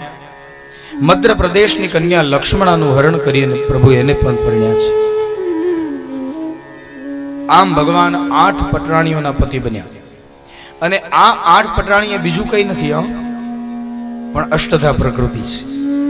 યમ, નિયમ, આસન, ધ્યાન, પ્રાણાયામ, પ્રત્યાહાર, આ બધી જે પ્રકૃતિના યોગિક ગુણો છે, એ યોગિક ગુણ જ ભગવાનની 8 પટરાણી છે. અને આમ ભગવાન 8 પત્નીઓના પતિ બન્યા, 8 પટરાણીઓના પતિ બન્યા. પછી એક દિવસની વાત છે. પ્રાગ જ્યોતિષપુર નામના નગરમાં રહેનારો, એટલે આસામમાં રહેનારો ભૌમાસુર, એ ભૌમાસુરે પોતાની કેદમાં 16,100 કન્યાઓને કેદ કરેલી. આ 16,100 કન્યાઓએ વિચાર કર્યો કે ભગવાનને જે કોઈ પત્ર લખે છે ભગવાન એનું હરણ કરવા આવે છે. 16,100 કન્યાએ ભગવાનને કહ્યું કે પ્રભુ આપ અમને સ્વીકારવા માટે આવો. કન્યાઓનો પત્ર પ્રભુને મળ્યો. કન્યાને સ્વીકારવા માટે પ્રભુ પ્રાગ જ્યોતિષપુર નામના નગરમાં પધાર્યા છે. આ ભૌમાસુર એ બીજું કોઈ નથી, ભગવાનનો દીકરો છે. દીકરો જ્યારે ઉદ્દંડ બને ત્યારે પિતા એને દંડ કરે. સત્યભામા ભૂમિ સ્વરૂપા છે, પૃથ્વી સ્વરૂપા છે. 16,100 કન્યાઓનો પત્ર મળતા ભગવાને પ્રાગ જ્યોતિષપુર પર જવાનો નિર્ણય કર્યો. પણ આ ભૌમાસુરે પોતાની સુરક્ષા માટે 6 પ્રકારના કિલ્લા બનાવ્યા હતા. પેલો જલદુર્ગ, પછી અગ્નિદુર્ગ, પવનદુર્ગ, ગિરિદુર્ગ, શસ્ત્રદુર્ગ અને છઠ્ઠો મૂર્પાશ દુર્ગ. આ 6 પ્રકારના કિલ્લા બનાવ્યા હતા. એમાં પ્રત્યેક કિલ્લાઓને વેધતા વેધતા ભગવાન છઠ્ઠે મૂર્પાશ દુર્ગે પહોંચ્યા. ત્યાં મૂર નામના દૈત્યોને પ્રભુએ હણ્યા. મૂર નામના દૈત્યોને હણવાના કારણે પ્રભુ બન્યા છે મોરારી. બોલીએ શ્રી મોરારી લાલ કી જય. ભગવાન મોરારી બન્યા. પ્રાગ જ્યોતિષપુર નામના નગરમાં પ્રભુ પ્રવેશ કરે છે. ભૌમાસુરને સમજાવવાનો પ્રયત્ન કર્યો. ભગવાનનો સમજો, ભૌમાસુર સમજો નહીં. એટલે ભગવાને ભૌમાસુરને વધ કરવાનો દંડ આપ્યો છે. ભૌમાસુરને મારી પ્રભુએ અદિતિના કુંડળ અને વરુણનું છત્ર લઈ જેનું હતું એ તે સોંપ્યું. પછી ભગવાને ભૌમાસુરની કેદમાં કેદ થયેલ 16,100 કન્યાઓને મુક્ત કરી છે. 16,100 કન્યાઓને મુક્ત કરી અને પછી ભગવાને કીધું કે હવે તમે તમારા પિતાને ત્યાં પધારો. પણ કન્યાઓએ હાથ જોડીને કીધું કે મહારાજ અમારું અપહરણ થયું છે અને અપહરણ થયેલી કન્યા એ ક્યારેય પોતાના ઘરે જઈ શકે નહીં, અને અમે કદાચ ઘરે જશું તો અમારા પિતાજી અમારો સ્વીકાર નહીં કરે. એટલે ભગવાને વિચાર કર્યો કે આ 16,100 કન્યાઓને જો રેઢી મૂકી દઈશ તો એ વ્યભિચારિણી બનશે, અને વ્યભિચારિણી બનતા એને ત્યાં થતું સંતાન એ વર્ણશંકર થશે, અને આ સંતાન દ્વારા આ પૃથ્વી પર કલંકોનું સામ્રાજ્ય સ્થપાશે. એટલે ભગવાને પછી કન્યાઓને પૂછ્યું તો તમારી ઈચ્છા શું છે? એટલે કન્યાઓએ કીધું કે અમને જો તમારા જેવા પતિ મળતા હોય તો અમારે બીજે ક્યાંય પરણવા જવું નથી. ભગવાને કીધું તથાસ્તુ. 16,100 રૂપ લઈ અને ભગવાન 16,100 કન્યાને પરણ્યા. હવે ભગવાન ક્યાંક જતા ને ત્યારે રૂકમણી થાળી લઈને તૈયાર જ હોય કે હમણાં આવશે, એટલે એકલા તો આવે નહીં, બધીને લઈને આવે. એટલે ભગવાનના સ્વાગત માટે રૂકમણી થાળી લઈને ઉભા હતા. પણ આ વખતે સંખ્યા વધારે હતી, 16,100. દ્વારે આવેલા કૃષ્ણનું સ્વાગત સત્કાર કરવા તત્પર બનેલા, તૈયાર થયેલા એ રૂકમણીજીએ જોયું અને પછી 16,100 કન્યા વિચાર કર્યો કે આ બધાને તિલક કરશું તો 3.5 વર્ષ લાગશે. એટલે પછી ત્યાં ઉભા ઉભા સૌને કંકુએ વધાવ્યા, ચોખે વધાવીને કીધું પ્રવેશ. આમ ભગવાન 16,108 પત્નીઓના પતિ બન્યા છે, જેનું ભવિષ્ય કથન ભગવાન શિવજીએ બાળપણમાં કરેલું. હવે ભગવાનની પત્ની 16,108. ભગવાનના દીકરા કેટલા ખબર છે? પ્રત્યેક પત્નીને 10-10 દીકરા થયા. પ્રત્યેક પત્નીઓને 10-10 દીકરાઓ થયા. એટલે 16,108 ગુણ્યા 10 બરાબર 1,60,080. 1,61,080. આટલા તો ભગવાનના દીકરા હતા. આટલી સંખ્યા હતી ભગવાનના દીકરા. અને એને ભણાવવા માટે 50,000 ગુરુને બોલાવ્યા હતા. 50,000 ગુરુઓ શિક્ષા દેવા આવતા. ભગવાનનો વિસ્તાર પરિવાર બહોળો થયો. એમાંથી રૂક્ષ્મણીજીને ત્યાં ભગવાનના અંશ રૂપે કામદેવના અંશ સ્વરૂપ પ્રદ્યુમ્નજીનું પ્રાગટ્ય થયું છે. પણ પિતાને જે સમસ્યાનો સામનો કરવો પડ્યો એવી જ સમસ્યાનો સામનો પુત્રએ પણ કરવો પડ્યો છે. પિતાને ત્યાં પ્રગટ થયા પ્રદ્યુમ્ન તરત જ શંભરાસુરની કોઈ દાસીએ પ્રદ્યુમ્નજીને ઉઠાવીને સમુદ્રમાં ફેંકી દીધા. સમુદ્રનું માછલું પ્રદ્યુમ્નજીને ગળી ગયું. માછલું પકડનારાના હાથમાં આવ્યું અને જ્યાં માછલાને ચીર્યું ત્યાં અંદરથી એક સુંદર મજાનું બાળક નીકળ્યું. આ બાળક શંભરાસુર પાસે લઈ જવા માટે તૈયાર થયા. એ સમયે પ્રદ્યુમ્નજી એટલે કામદેવના પત્ની, જેનું નામ છે રતિ, એ રતિ પણ શંભરાસુરની દાસી હતી. રતિએ એ બાળકને શંભરાસુર પાસે લઈ જતા અટકાવ્યા અને ત્યાં રતિ પોતાની સાથે એ બાળક પ્રદ્યુમ્નને લઈ ગયા છે. યુવાન અવસ્થા થઈ ત્યાં સુધી બાળકનું પાલન પોષણ કર્યું. યુવાન અવસ્થાએ પોતાનો પરિચય આપ્યો. અચાનક જ પોતાનું વલણ બદલાતા પ્રદ્યુમ્ને પૂછ્યું કે તું મારી માં જેવી છે અને વ્યવહાર કેમ પત્ની જેવો કરે છે? એટલે કીધું કે હું માં નથી, હું તમારી પત્ની છું. પ્રભુ, તમે યાદ કરો, પૂર્વ સમયમાં જ્યારે દેવતાઓ યોજના ઘડી અને તમને શિવની સમાધિ તોડવા માટે મોકલવામાં આવ્યા, ત્યારે શિવના નેત્રાગ્નિથી તમે બળીને ભસ્મ થયેલા, અને એ સમયે મેં સૌભાગ્યની ભીખ માંગતા પ્રભુ શિવના શરણે તમને યાચેલા. એ સમયે ભગવાને મને વરદાન આપેલું. શું? કે પ્રભુ, મને મારા પતિ ક્યારે પ્રાપ્ત થશે? ત્યારે મને ભગવાને કહેલું એ હું તમને કહું છું. જબ જદુવંશ કૃષ્ણ અવતારા હોઈ હરન મહામહી ભારા, કૃષ્ણ તનય પતિ હોઈ હિ તોરા, બચનો અન્યથા હોઈ ન મોરા. જ્યારે યદુવંશમાં ભગવાન કૃષ્ણનો અવતાર થશે ત્યારે એ કૃષ્ણને રૂકમિણી દ્વારા જે પુત્ર થશે એ જ તારો પતિ કામદેવ હશે. આવું આશીર્વાદ રતિને આપેલા. એ આશીર્વાદના પ્રભાવે હે પ્રભુ, બાળપણથી જ મેં તમને મારી સાથે લઈ અને તમારી સેવાથી યુક્ત બની. પ્રદ્યુમ્ને પોતાના પરિચયને જાણ્યો છે. પોતે દ્વારિકાનાથના પુત્ર છે. પ્રદ્યુમ્નજી પોતાના માતા પિતા પાસે જવાની ઈચ્છા વ્યક્ત કરી. રતિ પ્રદ્યુમ્નજીને લઈ અને દ્વારિકા આવે છે. રૂકમિણીએ પોતાના દીકરાને આવતા જોયા. હૃદય આનંદિત થયું. રતિએ પ્રદ્યુમ્નજીની કથાનું કથન કરી અને માને એનો દીકરો સોંપ્યો છે. રતિએ ભગવાન દ્વારિકાનાથ અને રૂકમિણીના ચરણમાં વંદન કરીને કહ્યું કે આપ મારા સાસુ ને સસરા થાઓ. પરણીને પ્રદ્યુમ્ન પાછા આવ્યા.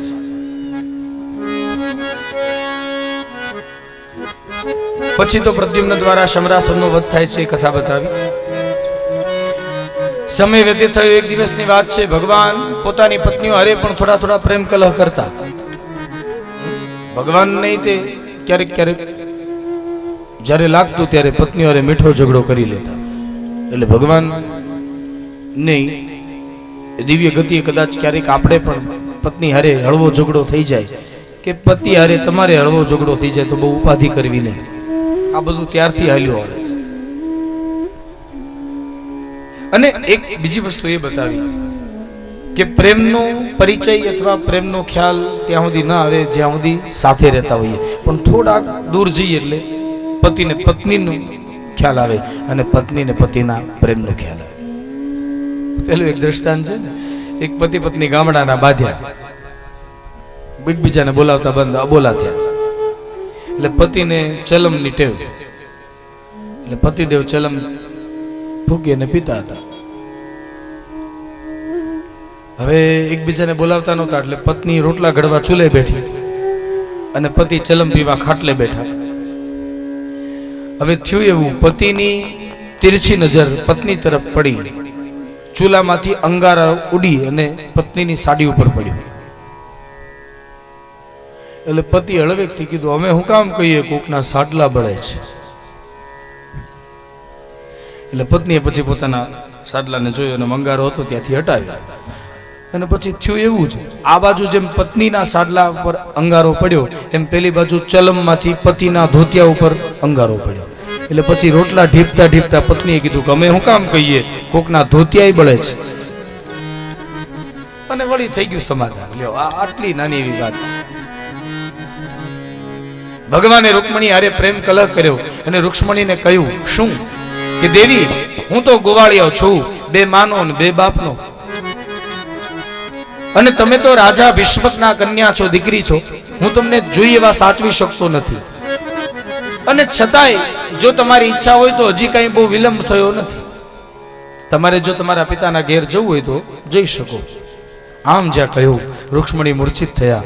દ્વિભુજ ધારણ કરનારા પરમાત્માએ રૂક્ષ્મણીને મજાક કરી અને પ્રેમ કલહ કર્યો. એના એ જ કૃષ્ણએ પાછા ચતુર્ભુજ રૂપ લઈને રૂક્ષ્મણીને તેડી લીધા છે. બે ભુજે તેડ્યા અને બે ભુજે વીંજળો નાખ્યો. પ્રેમ કલહ દ્વારા પ્રભુ યુક્ત બન્યા છે. અને ત્યાર પછી તો સત્યભામાએ પારિજાતકના વૃક્ષની માગણી કરી. ભગવાન સ્વર્ગમાં ઇન્દ્રને પરાજિત કરી અને પારિજાતક નામનું વૃક્ષ લઈ આવ્યા. એ કથા બતાવી. એ પ્રદ્યુમ્નને ત્યાં અનિરુદ્ધ નામે પુત્ર થયા છે. આ અનિરુદ્ધના વિવાહ ભગવાન શિવના પરમ ભક્ત બાણાસુર એની દીકરી ઉષા સાથે થયા છે. જે ઉષા અને બાણાસુરના પ્રસંગે અનિરુદ્ધ અને ઉષાના વિવાહનું વર્ણન, જેને આપણે ઓખાહરણ કહીએ છીએ. ચૈત્ર મહિનામાં માતાઓ ઓખાહરણની કથાને સાંભળે. એ ઉષા અને અનિરુદ્ધના વિવાહની કથાનું સંક્ષિપ્ત વર્ણન કર્યું છે. ઉષા એ બાણાસુરની દીકરી છે. બાણાસુર પરમ શિવ ભક્ત છે. બાણાસુર પોતાની પુત્રીના કૌમાર્ય નષ્ટ ન થાય માટે અલગ મહેલ કરીને વ્યવસ્થા સોંપી અને એમાં એ પુત્રીને રાખે છે.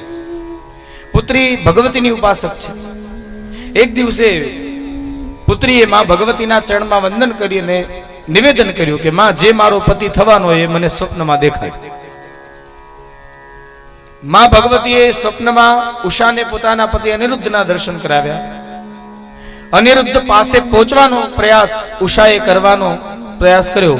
ઉષા તો જઈ શકે એમ હતી નહીં, કેમ કે મહેલમાંથી બહાર જવાની પરવાનગી ઉષાને નહોતી. પણ ઉષાની એક સખી હતી ચિત્રલેખા, જેને ગમે ત્યાં જઈ શકે એવી વરદાનિકા હતી. ચિત્રલેખા ચિત્ર દોરવામાં કુશળ. ઉષાના કૃશ થતા દેહને જોઈ ચિત્રલેખાએ કીધું, તારા મનમાં શું ચાલે છે? ઉષાએ કીધું કે મેં મારા પતિના દર્શન સ્વપ્નમાં કર્યા, હવે મારે એને મળવું છે. ચિત્રલેખાએ કીધું કે હું ચિત્ર દોરવામાં નિપુણ છું, તું વર્ણન કરતી જા ને હું ચિત્ર દોરતી જઈશ. જે ચિત્ર તારા પતિનું હશે એ પતિને હું તારા સુધી પહોંચાડીશ. બીજા અનેક ચિત્રો બનાવ્યા. ઉષા શાંત ન થયા. પણ ભગવાન દ્વારિકાનાથનું ચિત્ર, પ્રદ્યુમ્નનું ચિત્ર ને જ્યાં અનિરુદ્ધનું ચિત્ર દોરાયું ત્યાં ઉષા નીચું જોઈ ગયા, શરમાઈ ગયા. ખબર પડી કે આજ ઉષાએ સ્વપ્નમાં જોયેલા પતિ હોય એવું લાગે છે. કહ્યું કે આ કોણ છે? કહ્યું દ્વારિકાનાથના પૌત્ર છે. પછી તો ચિત્રલેખા ઢોલિયા સમેત દ્વારિકાનાથના પૌત્રને ઉઠાવીને લઈ આવ્યા. ઉષા અને અનિરુદ્ધનું મિલન થયું. બાણાસુરને કૌમાર્ય નષ્ટ થયાનો ખ્યાલ આવ્યો. મહેલમાં તપાસ કરતા અનિરુદ્ધ મળ્યા એટલે અનિરુદ્ધને સોનાની સાંકળે કારાગૃહમાં કેદ કર્યા. ચાંદીની સાંકળે કારાગૃહમાં કેદ કર્યા. એ સમાચાર દ્વારિકાનાથને મળ્યા. દ્વારિકાનાથ પોતાની નારાયણી સેના લઈ અને બાણાસુર સાથે યુદ્ધ કરવા આવ્યા. બાણાસુરને ભગવાને 1000 ભુજા આપેલી, પણ એકેય ભુજાથી બાણાસુર કોઈને દાન કરી શકતો નહોતો. શામળિયાનું અને શિવજીનું યુદ્ધ બાણાસુરે કરી કારણે થયું છે. કેમ કે શિવ બાણાસુરની સહાય કરવા માટે આવ્યા. ભગવાને ઉલ્બણાસ્ત્ર મારી અને શિવને બગાસા ખાતા કર્યા. એ સમયે ભગવાને બાણાસુરની 996 ભુજા કાપી નાખી. 4 ભુજા રાખી. ભગવાને કીધું વેવાય હરખા દોવા જોઈએ. મારે 4 ભુજા, તારે 4 ભુજા. 4 ભુજા વાળા બંને વેવાયો યોગ્ય થયા. ભગવાન શિવની આજ્ઞાએ કરી અને બાણાસુરે પોતાની પુત્રી ઉષાના વિવાહ અનિરુદ્ધ સાથે કર્યા છે. ત્યાર પછી નૃગરાજાની કથા કરી. એક દિવસની વાત છે. ભગવાનના પુત્રો કુવાની પાસે રમતા હતા. એ સમયે કુવામાં મોટા કાચીડાને જોયો. મોટા કાચીડાને કુવામાં પડેલો જોઈ અને ભગવાનના પુત્રોએ દ્વારિકાનાથના ચરણમાં જઈ પ્રાર્થના કરી કે પિતાજી, આટલો મોટો કાચીડો આ કુવામાં શું કરે છે? દ્વારિકાનાથે આવી કાચીડાનો સ્પર્શ કર્યો. કાચીડાએ પોતાના દેહને છોડ્યો અને દિવ્ય સ્વરૂપ ધારણ કરીને કાચીડાએ વૈકુંઠ તરફ પ્રયાણ કર્યું છે. આ કોણ હતો? એની વાત જ્યાં પૂછી ભગવાને કહ્યું કે આકાશમાં જેટલા તારાઓ છે અને પૃથ્વી પર જેટલા રજકણો છે, આટલી ગાયોનું દાન આ નૃગરાજાએ કર્યું હતું. તો આટલું ગાયોનું દાન કરવા છતાં કાચીડો કેમ બનવું પડ્યું? તો કીધું કે એક દિવસે એક બ્રાહ્મણને ગાયો દાનમાં આપેલી, એમાંથી થોડી ગાયો પોતાના ધણમાં પાછી ભળી ગઈ અને બીજે દિવસે બીજા બ્રાહ્મણને સંકલ્પ કરીને એની ગાયો દાનમાં આપી. પોતાની ગાયો ધણમાં ભલેલી જાણી ગાયોને લેવા પાછો આવ્યો. એ સમયે પોતાની ગાયો બીજા બ્રાહ્મણને દાન થઈ ચૂકેલી હતી. એટલે કહ્યું કે રાજા, મને મારી ગાયો દાનમાં પાછી જોઈએ છે. પણ હવે તો એ ગાયોનું બીજા બ્રાહ્મણને દાન થઈ ગયું હતું. એ બ્રાહ્મણ પોતાની ગાયો દેવા તૈયાર ન થયા. એને કીધું કે એવી હું તમને બીજી 25,000 આપું, 1,00,000 આપું, તમે માની જાઓ. પણ બ્રાહ્મણ માન્યા નહીં અને અંતે શાપ આપ્યો કે જા રાજા, તે આટલી બધી ગાયોનું દાન ભલે કર્યું, પણ એક બ્રાહ્મણને દીધેલું દાન તે બીજા બ્રાહ્મણને આપ્યું, એટલે હવે તું કાચીડો થઈને કૂવામાં પડીશ. જ્યાં સુધી ભગવાન દ્વારિકાનાથનું સાનિધ્ય તને પ્રાપ્ત નહીં થાય, ભગવાન તને તારા પર કૃપા નહીં કરે, ત્યાં સુધી તારે કાચીડો બનીને પીડાવવું પડશે. આવો શ્રાપ મળેલો, માટે નૃગ રાજા કાચીડો બનેલો.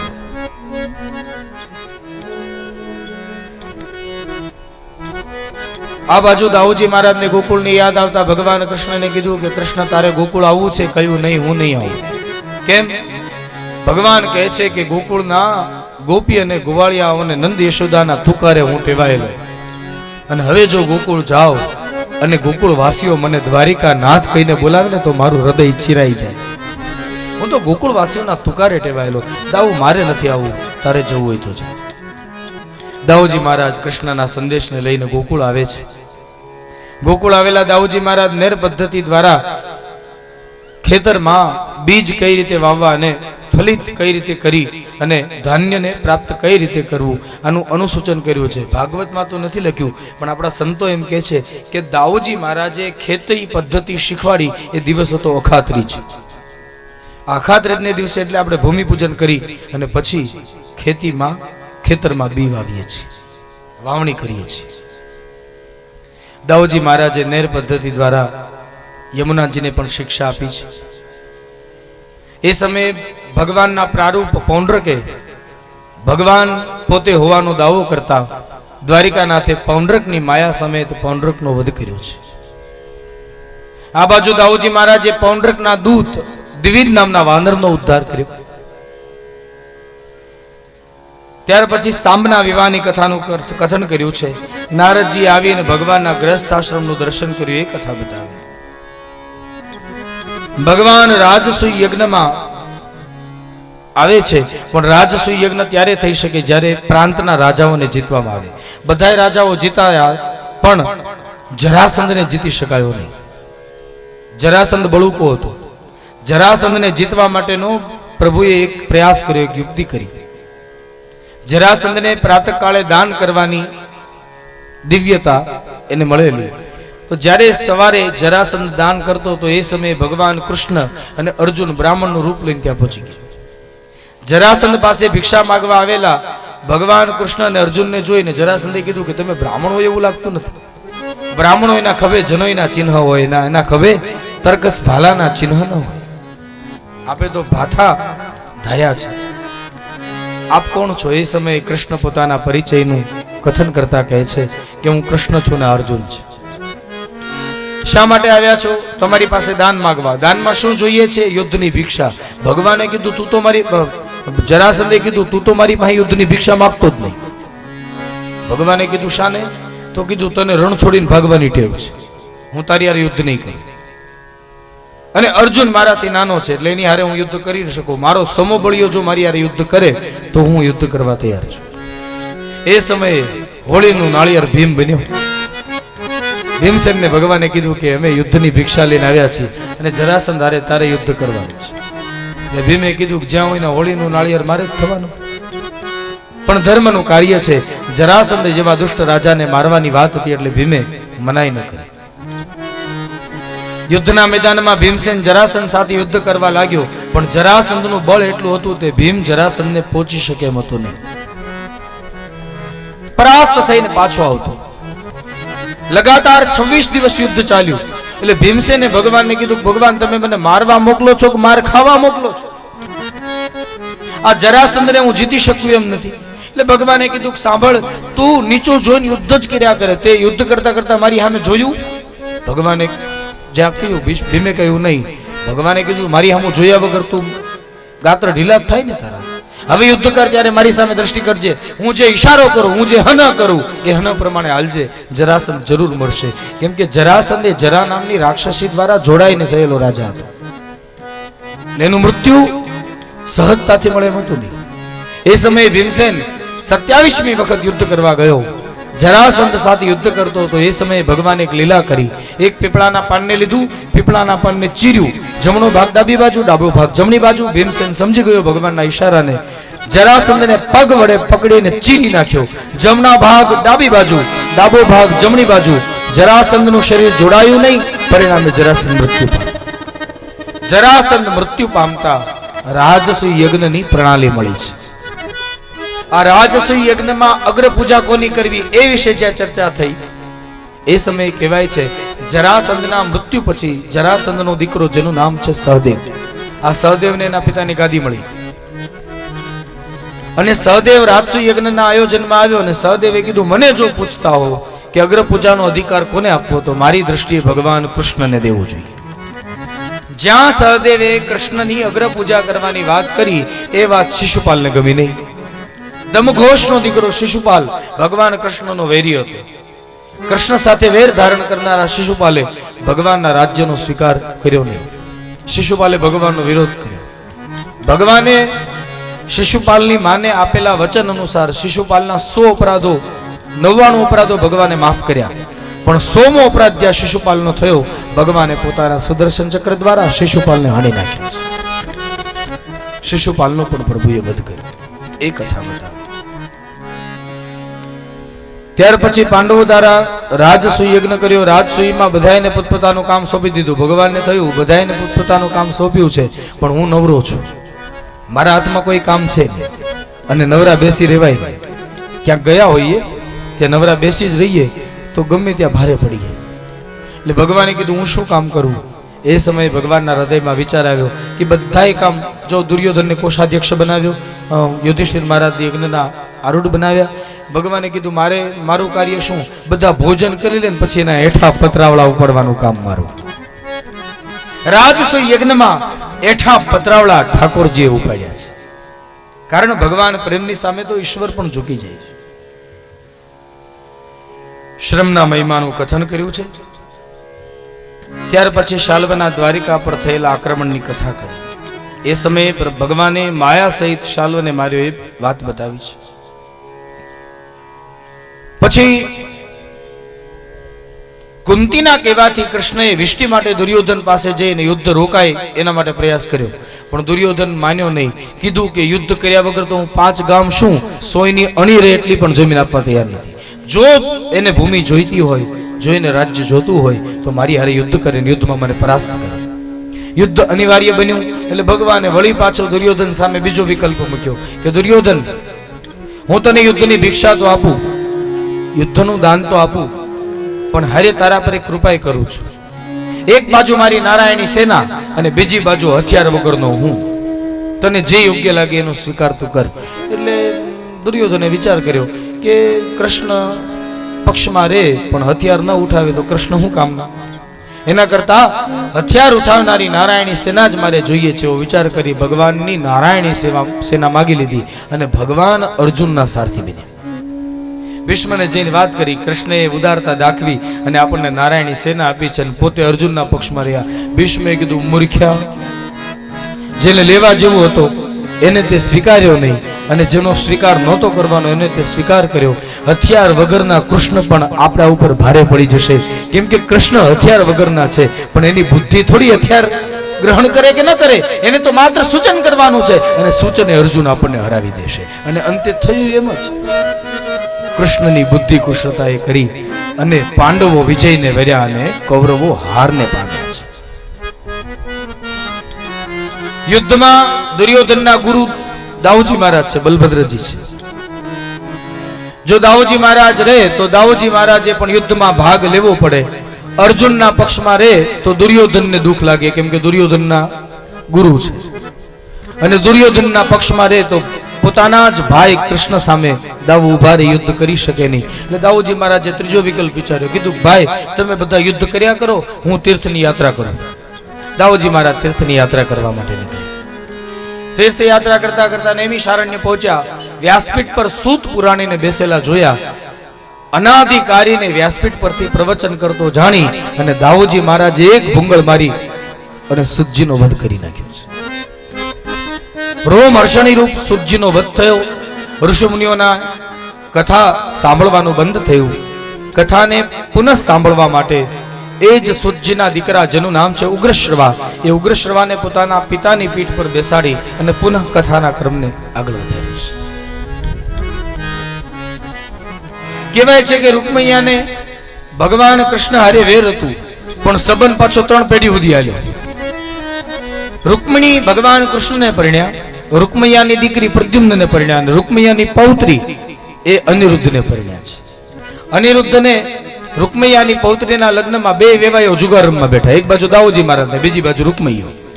રૂકમૈયાને જુગાર રમતા રમતા ખોટું બોલવાની બહુ ટેવ હતી. દાઉજી મહારાજ 3 વખત જીત્યા, છતાંય રૂકમૈયાએ કીધું કે નહીં, જીત્યો હું જ છું. 3 વખત ખોટું બોલ્યો. આકાશવાણીએ પણ સાબિત કર્યું કે દાઉજી મહારાજ જીત્યા છે, તું હાર્યો છે રૂકમૈયા. છતાંય રૂકમૈયાએ નમતું જોખ્યું નહીં અને દાઉજી મહારાજે ભૂંગળ મારી રૂકમૈયાને મારી નાખ્યો. હવે રૂકમૈયો મર્યો એટલે ભગવાન કૃષ્ણની જે હાલત થઈ, ન હસી શક્યા ન રડી શક્યા. જો હસે તો મોટા ભાઈને દુઃખ લાગે કે આમ તો તેને મારી નાખો તો, ત્યારે મેં રોક્યો, અને રડે તો મોટા ભાઈને દુઃખ લાગે, ને હસે તો રૂકમણીને દુઃખ લાગે, મારો ભાઈ મરી ગયો તો રાજી થયા. એટલે ભગવાન મૌન રહ્યા છે. આના આધારે ભગવાને એક બીજો પણ ઉપદેશ આપ્યો કે જ્યાં બોલી શકાય એમ હોય ત્યાં બોલવું, ન બોલી શકાય હોય ત્યાં ન બોલવું, અને જ્યાં સંકટ જેવું થઈ જાય ત્યાં મૌન થઈ જવું. મૌન એ આપણા સંકટને ટાળી દેશે.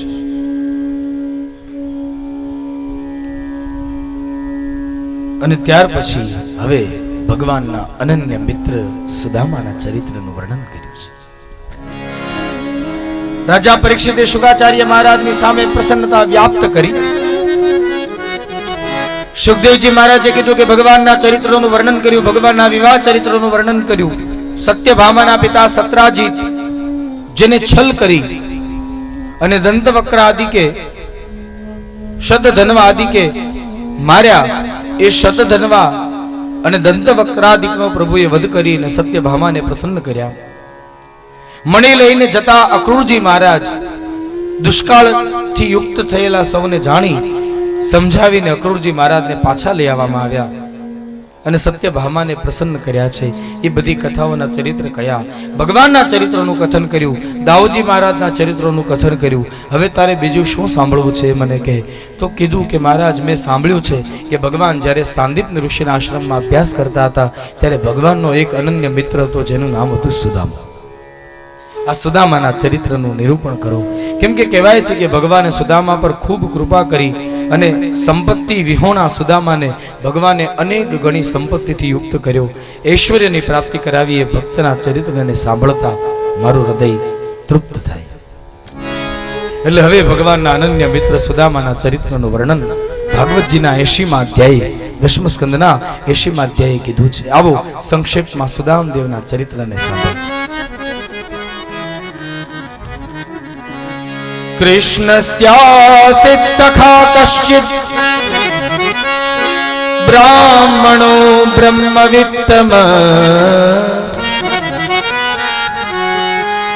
विरक्त इंद्रियार्थेषु प्रशांतात्मा जितेन्द्रिय. અહીંયા સુદામાએ એવી ડીંગ નથી કરી કે હું કૃષ્ણનો મિત્ર, એમાં પણ કૃષ્ણએ સ્વીકાર્યું છે કે સુદામો મારો મિત્ર. આપણે મોટા માણસને ઓળખતા હોય એટલે આપણે કીધા કરીએ પેલો ફલાણા કલેક્ટર સાહેબ મારા ભાઈબંધ છે, પણ એ કલેક્ટર આપણને ઓળખતા ન હોય, પણ છતાંય આપણે એવી ડીંગ મારીએ. પણ સુદામા એવી ડીંગ નથી મારી કે કૃષ્ણ મારા મિત્ર, પણ કૃષ્ણએ સ્વીકાર્યું છે કે સુદામો મારો મિત્ર. બ્રાહ્મણ છે પણ જેવા તેવા નહીં, બ્રહ્મને જાણનાર બ્રાહ્મણ. અને બીજી મહત્વની વાત એ છે કે બ્રાહ્મણ ક્યારેય દરિદ્ર નથી હોતો. એની પાસે ધન ન હોય તેથી આપણે એને દરિદ્ર માની લેવાનું.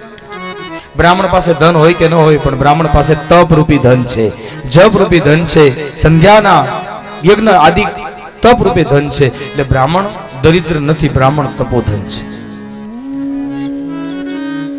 સુદામાને તો કેવા ચિત્ર્યા છે માણસોએ આજે ચરિત્રમાં કે ભિખારી જેવી હાલત, દ્વારપાળે ધક્કા મારી મારીને કાઢી મૂક્યા. ના, સદભક્ત ને મહાપુરુષના ચરિત્રનો જ્યાં સુધી ખ્યાલ ન હોય ત્યાં સુધી મહાપુરુષના ચરિત્રને છેડા કરી અને ક્યારે ભોગવવા નહીં, બહુ અપરાધ લાગશે, બહુ દોષ લાગશે.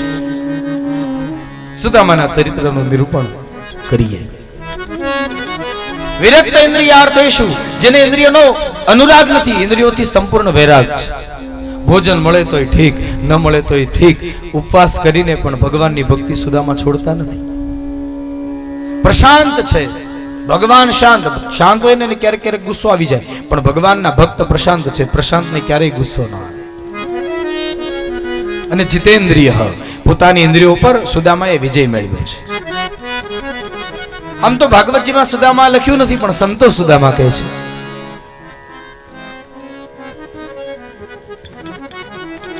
સુદામાના પત્ની પણ નામ એવા ગુણ છે. સુદામાના પત્નીનું નામ સંતોએ સુશીલા બતાવ્યું છે, પણ નામ એવા ગુણ. અત્યારે નામ એવા ગુણ જજવલીએ જોવા નથી મળતા. ઘણાનું નામ શાંતાબેન હોય, પણ ઘેરે જાય ત્યારે ખબર પડે કે આ તો કજિયાનો અવતાર છે. ઘણાના નામ લક્ષ્મી હોય, પણ ક્યાંક પોતા મારતી હોય બિચારી, અમર મૃત્યુ પામી જાય. નામ એવા ગુણ જોવા નથી મળતા, પણ સુશીલાનું તો જેવું નામ એવા જ ગુણ છે. ચરિત્ર પણ સારું છે, જીવન પણ સારું છે. સુદામાની અવસ્થા બહુ સારી નથી, પણ છતાંય એ અવસ્થાનો દોષ સુદામાએ ક્યારે ભગવાન ઉપર કાઢ્યો નથી. શાસ્ત્ર વર્ણન કરે કે અંગ પર ફાટેલ અંગરખું છે, ફાટેલ પોતડી છે. સુશીલાજી ના શરીર પર એક સાડી છે, એ સાડી મેલી થાય ત્યાં સુધી પહેરે, અને મેલી થાય પછી ધોઈને સૂકવે એના શરીર ઉપર. આ સ્થિતિ સુદામા અને સુશીલાની છે. અને બાળકો છે ને, એ તો નગ્ન અને દિગંબર ઘૂમે છે. સમય વ્યતીત થયો ભગવાનના ચિંતને. સુદામાજી કોઈની પાસે કઈ માંગતા નથી, યાચના કરવી એ સુદામાનો અધિકાર નથી. સુદામા કહે છે કે માગવું એના કરતા તો જે સહેજે મળે એને સ્વીકાર કરવો એ જ ધન્ય છે. શિલાઉંચ વૃત્તિથી જીવે છે. શિલાઉંચ વૃત્તિ કોને કહેવાય? ખેડૂત ખેતરમાં દાણા વાવી અને પછી જ્યારે ખળું લઈ લે, અને ખળું લઈ બધા દાણા ભેગા કરી અને પોતાના ઘરે લઈ જતો હોય, ત્યારે એ ખેતરનો 10મો ભાગ એ ખેતરમાં મૂકતા જાય. એટલે જે જરૂરિયાત વાળા હોય આવીને લઈ જાય. પછી ઘણી ઘણી જગ્યાએ એવું હોય છે કે બ્રાહ્મણો ક્યાંય માગવા ન નીકળતા હોય, પછી એ 10મો ભાગ બ્રાહ્મણોના ઘરે પહોંચતો કરે. આ શિલૌંચ વૃત્તિથી જે મળે એને સ્વીકારે છે, પણ કોઈની પાસે હાથ લાંબો કરી સુદામાએ માગ્યું નથી. ઘણા દિવસો વ્યતીત થયા. સુશીલાજી પતિની સેવા કરી તત્પર બન્યા છે, પણ ઘણા દિવસોથી સુદામા અને સુશીલા અને એના બાળકો ભૂખ્યા છે. ઘણા દિવસોથી ભોજન કર્યું નથી, શરીરને અન્ન મળ્યું નથી, શરીર સુકાયા છે. સુદામાજી એક દિવસ ભગવાન ઠાકોરજીના મંદિરમાં બેસી અને હરિનામ સ્મરણ કરતા હતા.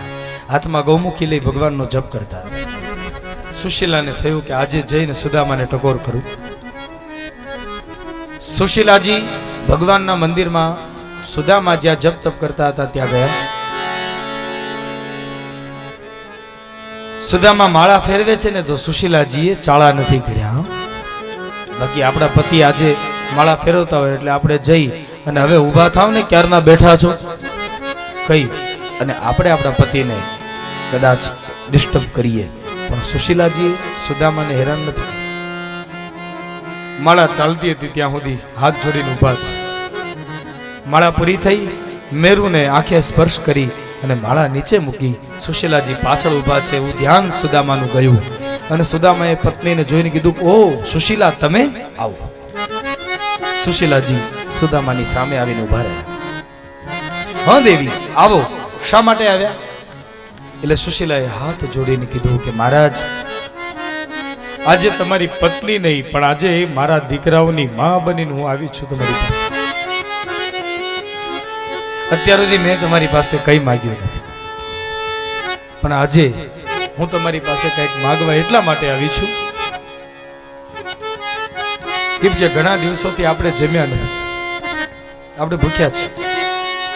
આપણે તો ભૂખ્યા રહી શકીએ, ઠાકોરજીનું નામ આપણી હારે છે, પણ નાના નાના બાળકો ભૂખ્યા છે. નાના બાળકોને કેમ ભૂખ્યા રખાય મહારાજ? હું તો માં છું ને. 6 છોકરાઓ મારી પાસે ભોજન માગે છે, આપણે ત્યાં ભોજનની વ્યવસ્થા નથી, અને હું શું કરું? એક ચૂલાએ હાંડી મૂકું, હાંડીમાં પાણી ભરું અને શીબું ઢાંકી દઉં. છોકરાઓ કે માં ભોજન બનાવ્યું? તો હું હાંડી બતાવું, કહું જો બેટા ખીચડી થાય હમણાં થઈ ને એટલે જમાડવું. છોકરાઓ ચૂલાના તાપને જોતા જોતા ભૂખ્યા હોઈ જાય છે. એટલે મહારાજ આજે દીકરાની માં બનીને તમારી પાસે એક માગણી કરવા આવી છું. મારી વાતનો સ્વીકાર કરશો? સુદામાએ વિચાર કર્યો કે આ સંનિષ્ઠ નારી પરણીને આવી ત્યારથી અત્યાર સુધી એને મારી પાસે કઈ માગ્યું નથી, અને આજે માગ્યું તોય શું કે મહારાજ તમે દ્વારિકા જાઓ. દ્વારિકાનો નાથ છે ને બહુ દયાળુ છે. એના ભક્તો પર એની જે કૃપા છે ને, એની કૃપાની વૃષ્ટિ થઈ શકે એમ નથી. બહુ દયાળુ છે, અને મળવા જાવ મહારાજ. આપણી અવસ્થાને જોઈને આપણા પર કૃપા કરશે. અને તમે ઘણા સમયથી કહો છો ને કે મારો મિત્ર છે, તો મિત્રતાના નાતે તો મળવા જાઓ. સુદામાએ કીધું સુશીલા તારી વાત બહુ સાચી, આપણે મિત્રતાના નાતે એને મળવા મારે જવું જોઈએ. પણ તને કહું દેવી, ભગવાનના મંદિરે જઈએ ત્યારે, કથાના મંડપમાં જઈએ ત્યારે, સત્સંગમાં જઈએ ત્યારે, કે ગુરુના આશ્રમે જઈએ ત્યારે ખાલી હાથે ન જવાય, કાંઈક લઈ જવું પડે. તો આપણી પાસે કઈ છે નહીં, તો શું કરશું? સુશીલાએ કીધું મહારાજ તમે જવાની તૈયારી કરો, તમારે શું લઈ જાવ એની તૈયારી હું કરીશ. સુશીલાજી પાડોશમાં ગયા છે. બહેનોને વાટકી વ્યવહાર હોય, જ્યારે ઘરમાં કંઈક ખૂટે ને ત્યારે પોતાની પાસે વ્યવસ્થા ન હોય એટલે પાડોશમાં જઈને માગી આવે કે હમણાં થોડા સમય માટે આપો, અમારે ત્યાં આવી જશે એટલે પાછું આપી જશું. સુશીલાજી ઉપડ્યા. પાડોશમાં એક વૈષ્ણવનું ઘર છે. વૈષ્ણવના ઘરે જઈ અને વૈષ્ણવની સ્ત્રીને કીધું કે બેન જય શ્રી કૃષ્ણ. તો કે જય શ્રી કૃષ્ણ, આવો. બેન આજે હું આવી છું તારી પાસે, પણ યાદ રાખજે માગવા નહીં, ઉછીનું લેવા આવી છું. હા, મને 3 મુઠ્ઠી પૌવા ઉછીને આપીશ, અમારે ત્યાં વ્યવસ્થા થઈ જશે એટલે તને પાછા આપી દઈશ. એ સમયે વૈષ્ણવની સ્ત્રી રડી પડી કે માં શું બોલી તું? તમારા જેવા પવિત્ર વૈષ્ણવ મારા ઘર પાસે રહેતા હોય અને તમારે માગવા આવવું પડે? અમારી એટલી ફરજ છે કે અમે તમને આપી શકીએ, અને માં તારે માગવા આવવું પડે? ના, તો ચિંતા કરી માં, મારે ઉછીના નથી દેવા, હું તને દાન કરું. સુશીલાએ કીધું નહીં, મારા પ્રતિનું વ્રત છે કે કોઈની પાસે માગવું નહીં, તો એની ધણિયાણી હું, અને હું કેમ માગીને જીવી શકું? મારા પતિના વ્રતને હું ખંડિત કરવા નથી માંગતી, મને ઉછી ના દે બેન. એટલે કીધું કઈ લાવી છો માં? તો કીધું ના નથી લાવી. પણ ચિંતા કરી માં, હમણાં વ્યવસ્થા થઈ જશે. એમ કહી સુશીલાએ પોતાની સાડીમાંથી એક લીરો ફાડ્યો અને પોતાના હાથમાં લીરો રાખ્યો. પેલી સ્ત્રીએ એક મુઠ્ઠી ભરી મૂકી, બીજી મુઠ્ઠી, ત્રીજી મુઠ્ઠી, ચોથી ભરવા જાય ત્યાં કીધું બસ મારો 3 મુઠ્ઠીનો અધિકાર, ચોથી મુઠ્ઠી મારે નથી જોતી. એટલે પેલી નારીએ કીધું તારા છોકરા માટે લઈ જા માં, તારા છોકરાઓ ઘણા દીથી ભૂખ્યા છે ને, એને ખવડાવજો. તો કીધું કે જે ધાન્ય ઉપર, જે પદાર્થ ઉપર મારા દ્વારિકાનાથનું નામ પડ્યું હોય ને, એ પદાર્થ મારા છોકરાઓને હું ન ખવડાવી શકું.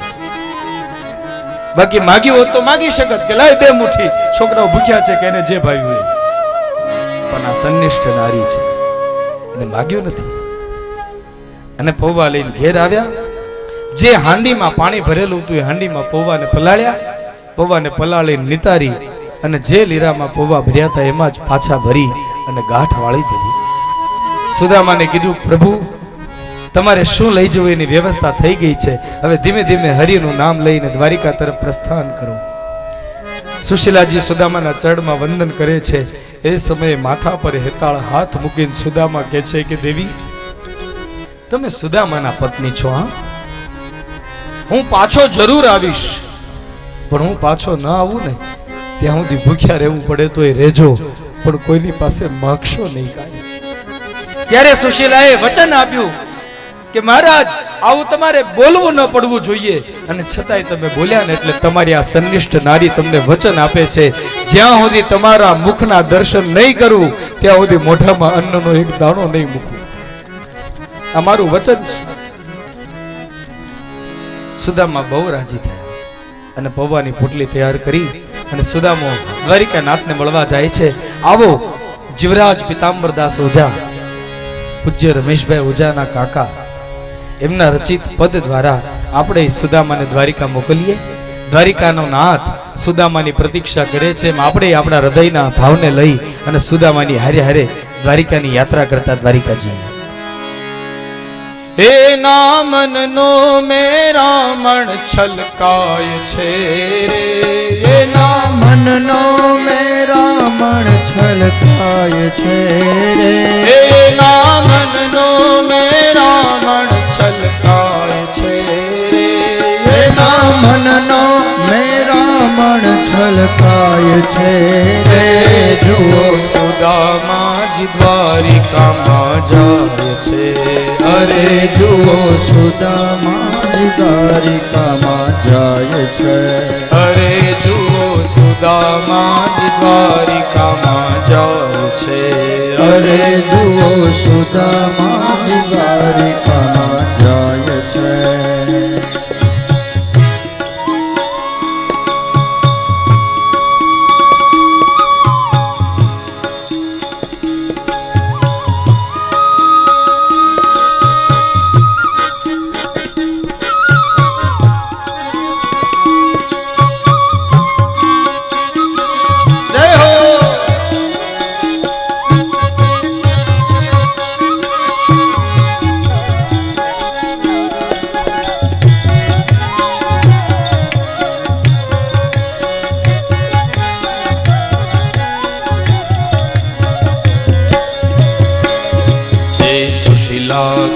કહે સ્વામી શિશુ ભોજન નિખામી. સુશીલા કહે છે સ્વામી શિશુ ભોજન નિખામે.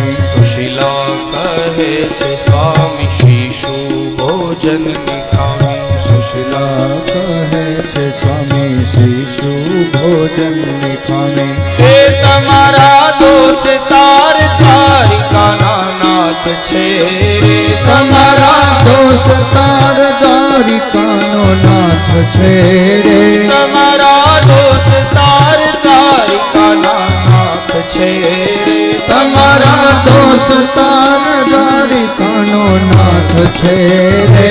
જુઓ સુદામાજી દ્વારિકામાં જાય છે. અરે જુઓ સુદામાજી દ્વારિકામાં જાય છે. જી જુઓ સુદામાજી દ્વારિકામાં જાય છે. હેજી જુઓ સુદામાજી દ્વારિકામાં જાય છે.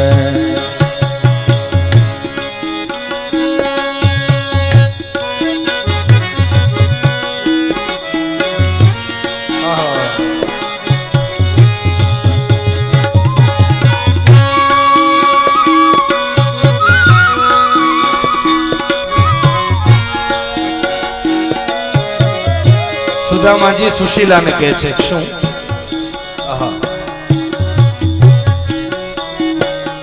તું સમજુ ને શું કહું માગતા લાજી મરું. સમજુ ને શું કહું માગતા લાજી મરું. સમજુ ને શું કહું માગતા લાજી મરું. સમજુ ને શું કહું માગતા લાજી મરું.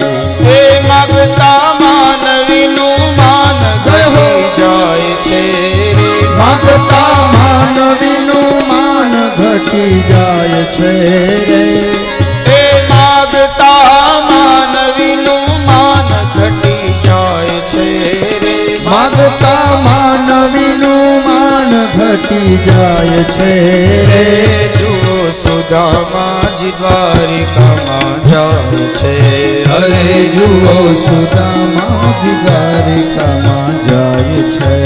અરે જુઓ સુદામાજી દ્વારિકામાં જાય છે. અરે જુઓ સુદામાજી દ્વારિકામાં જાય છે. સુદામાજી ને સુશીલા કહે છે કે મહારાજ હું માગવા ક્યાં મોકલું તમને? હું જાણું છું કે માગીએ તો માન ઘટે. હું માગવા નથી મોકલતી, હું તો તમને મળવા મોકલું છું. તમે મળવા જ આવે ને.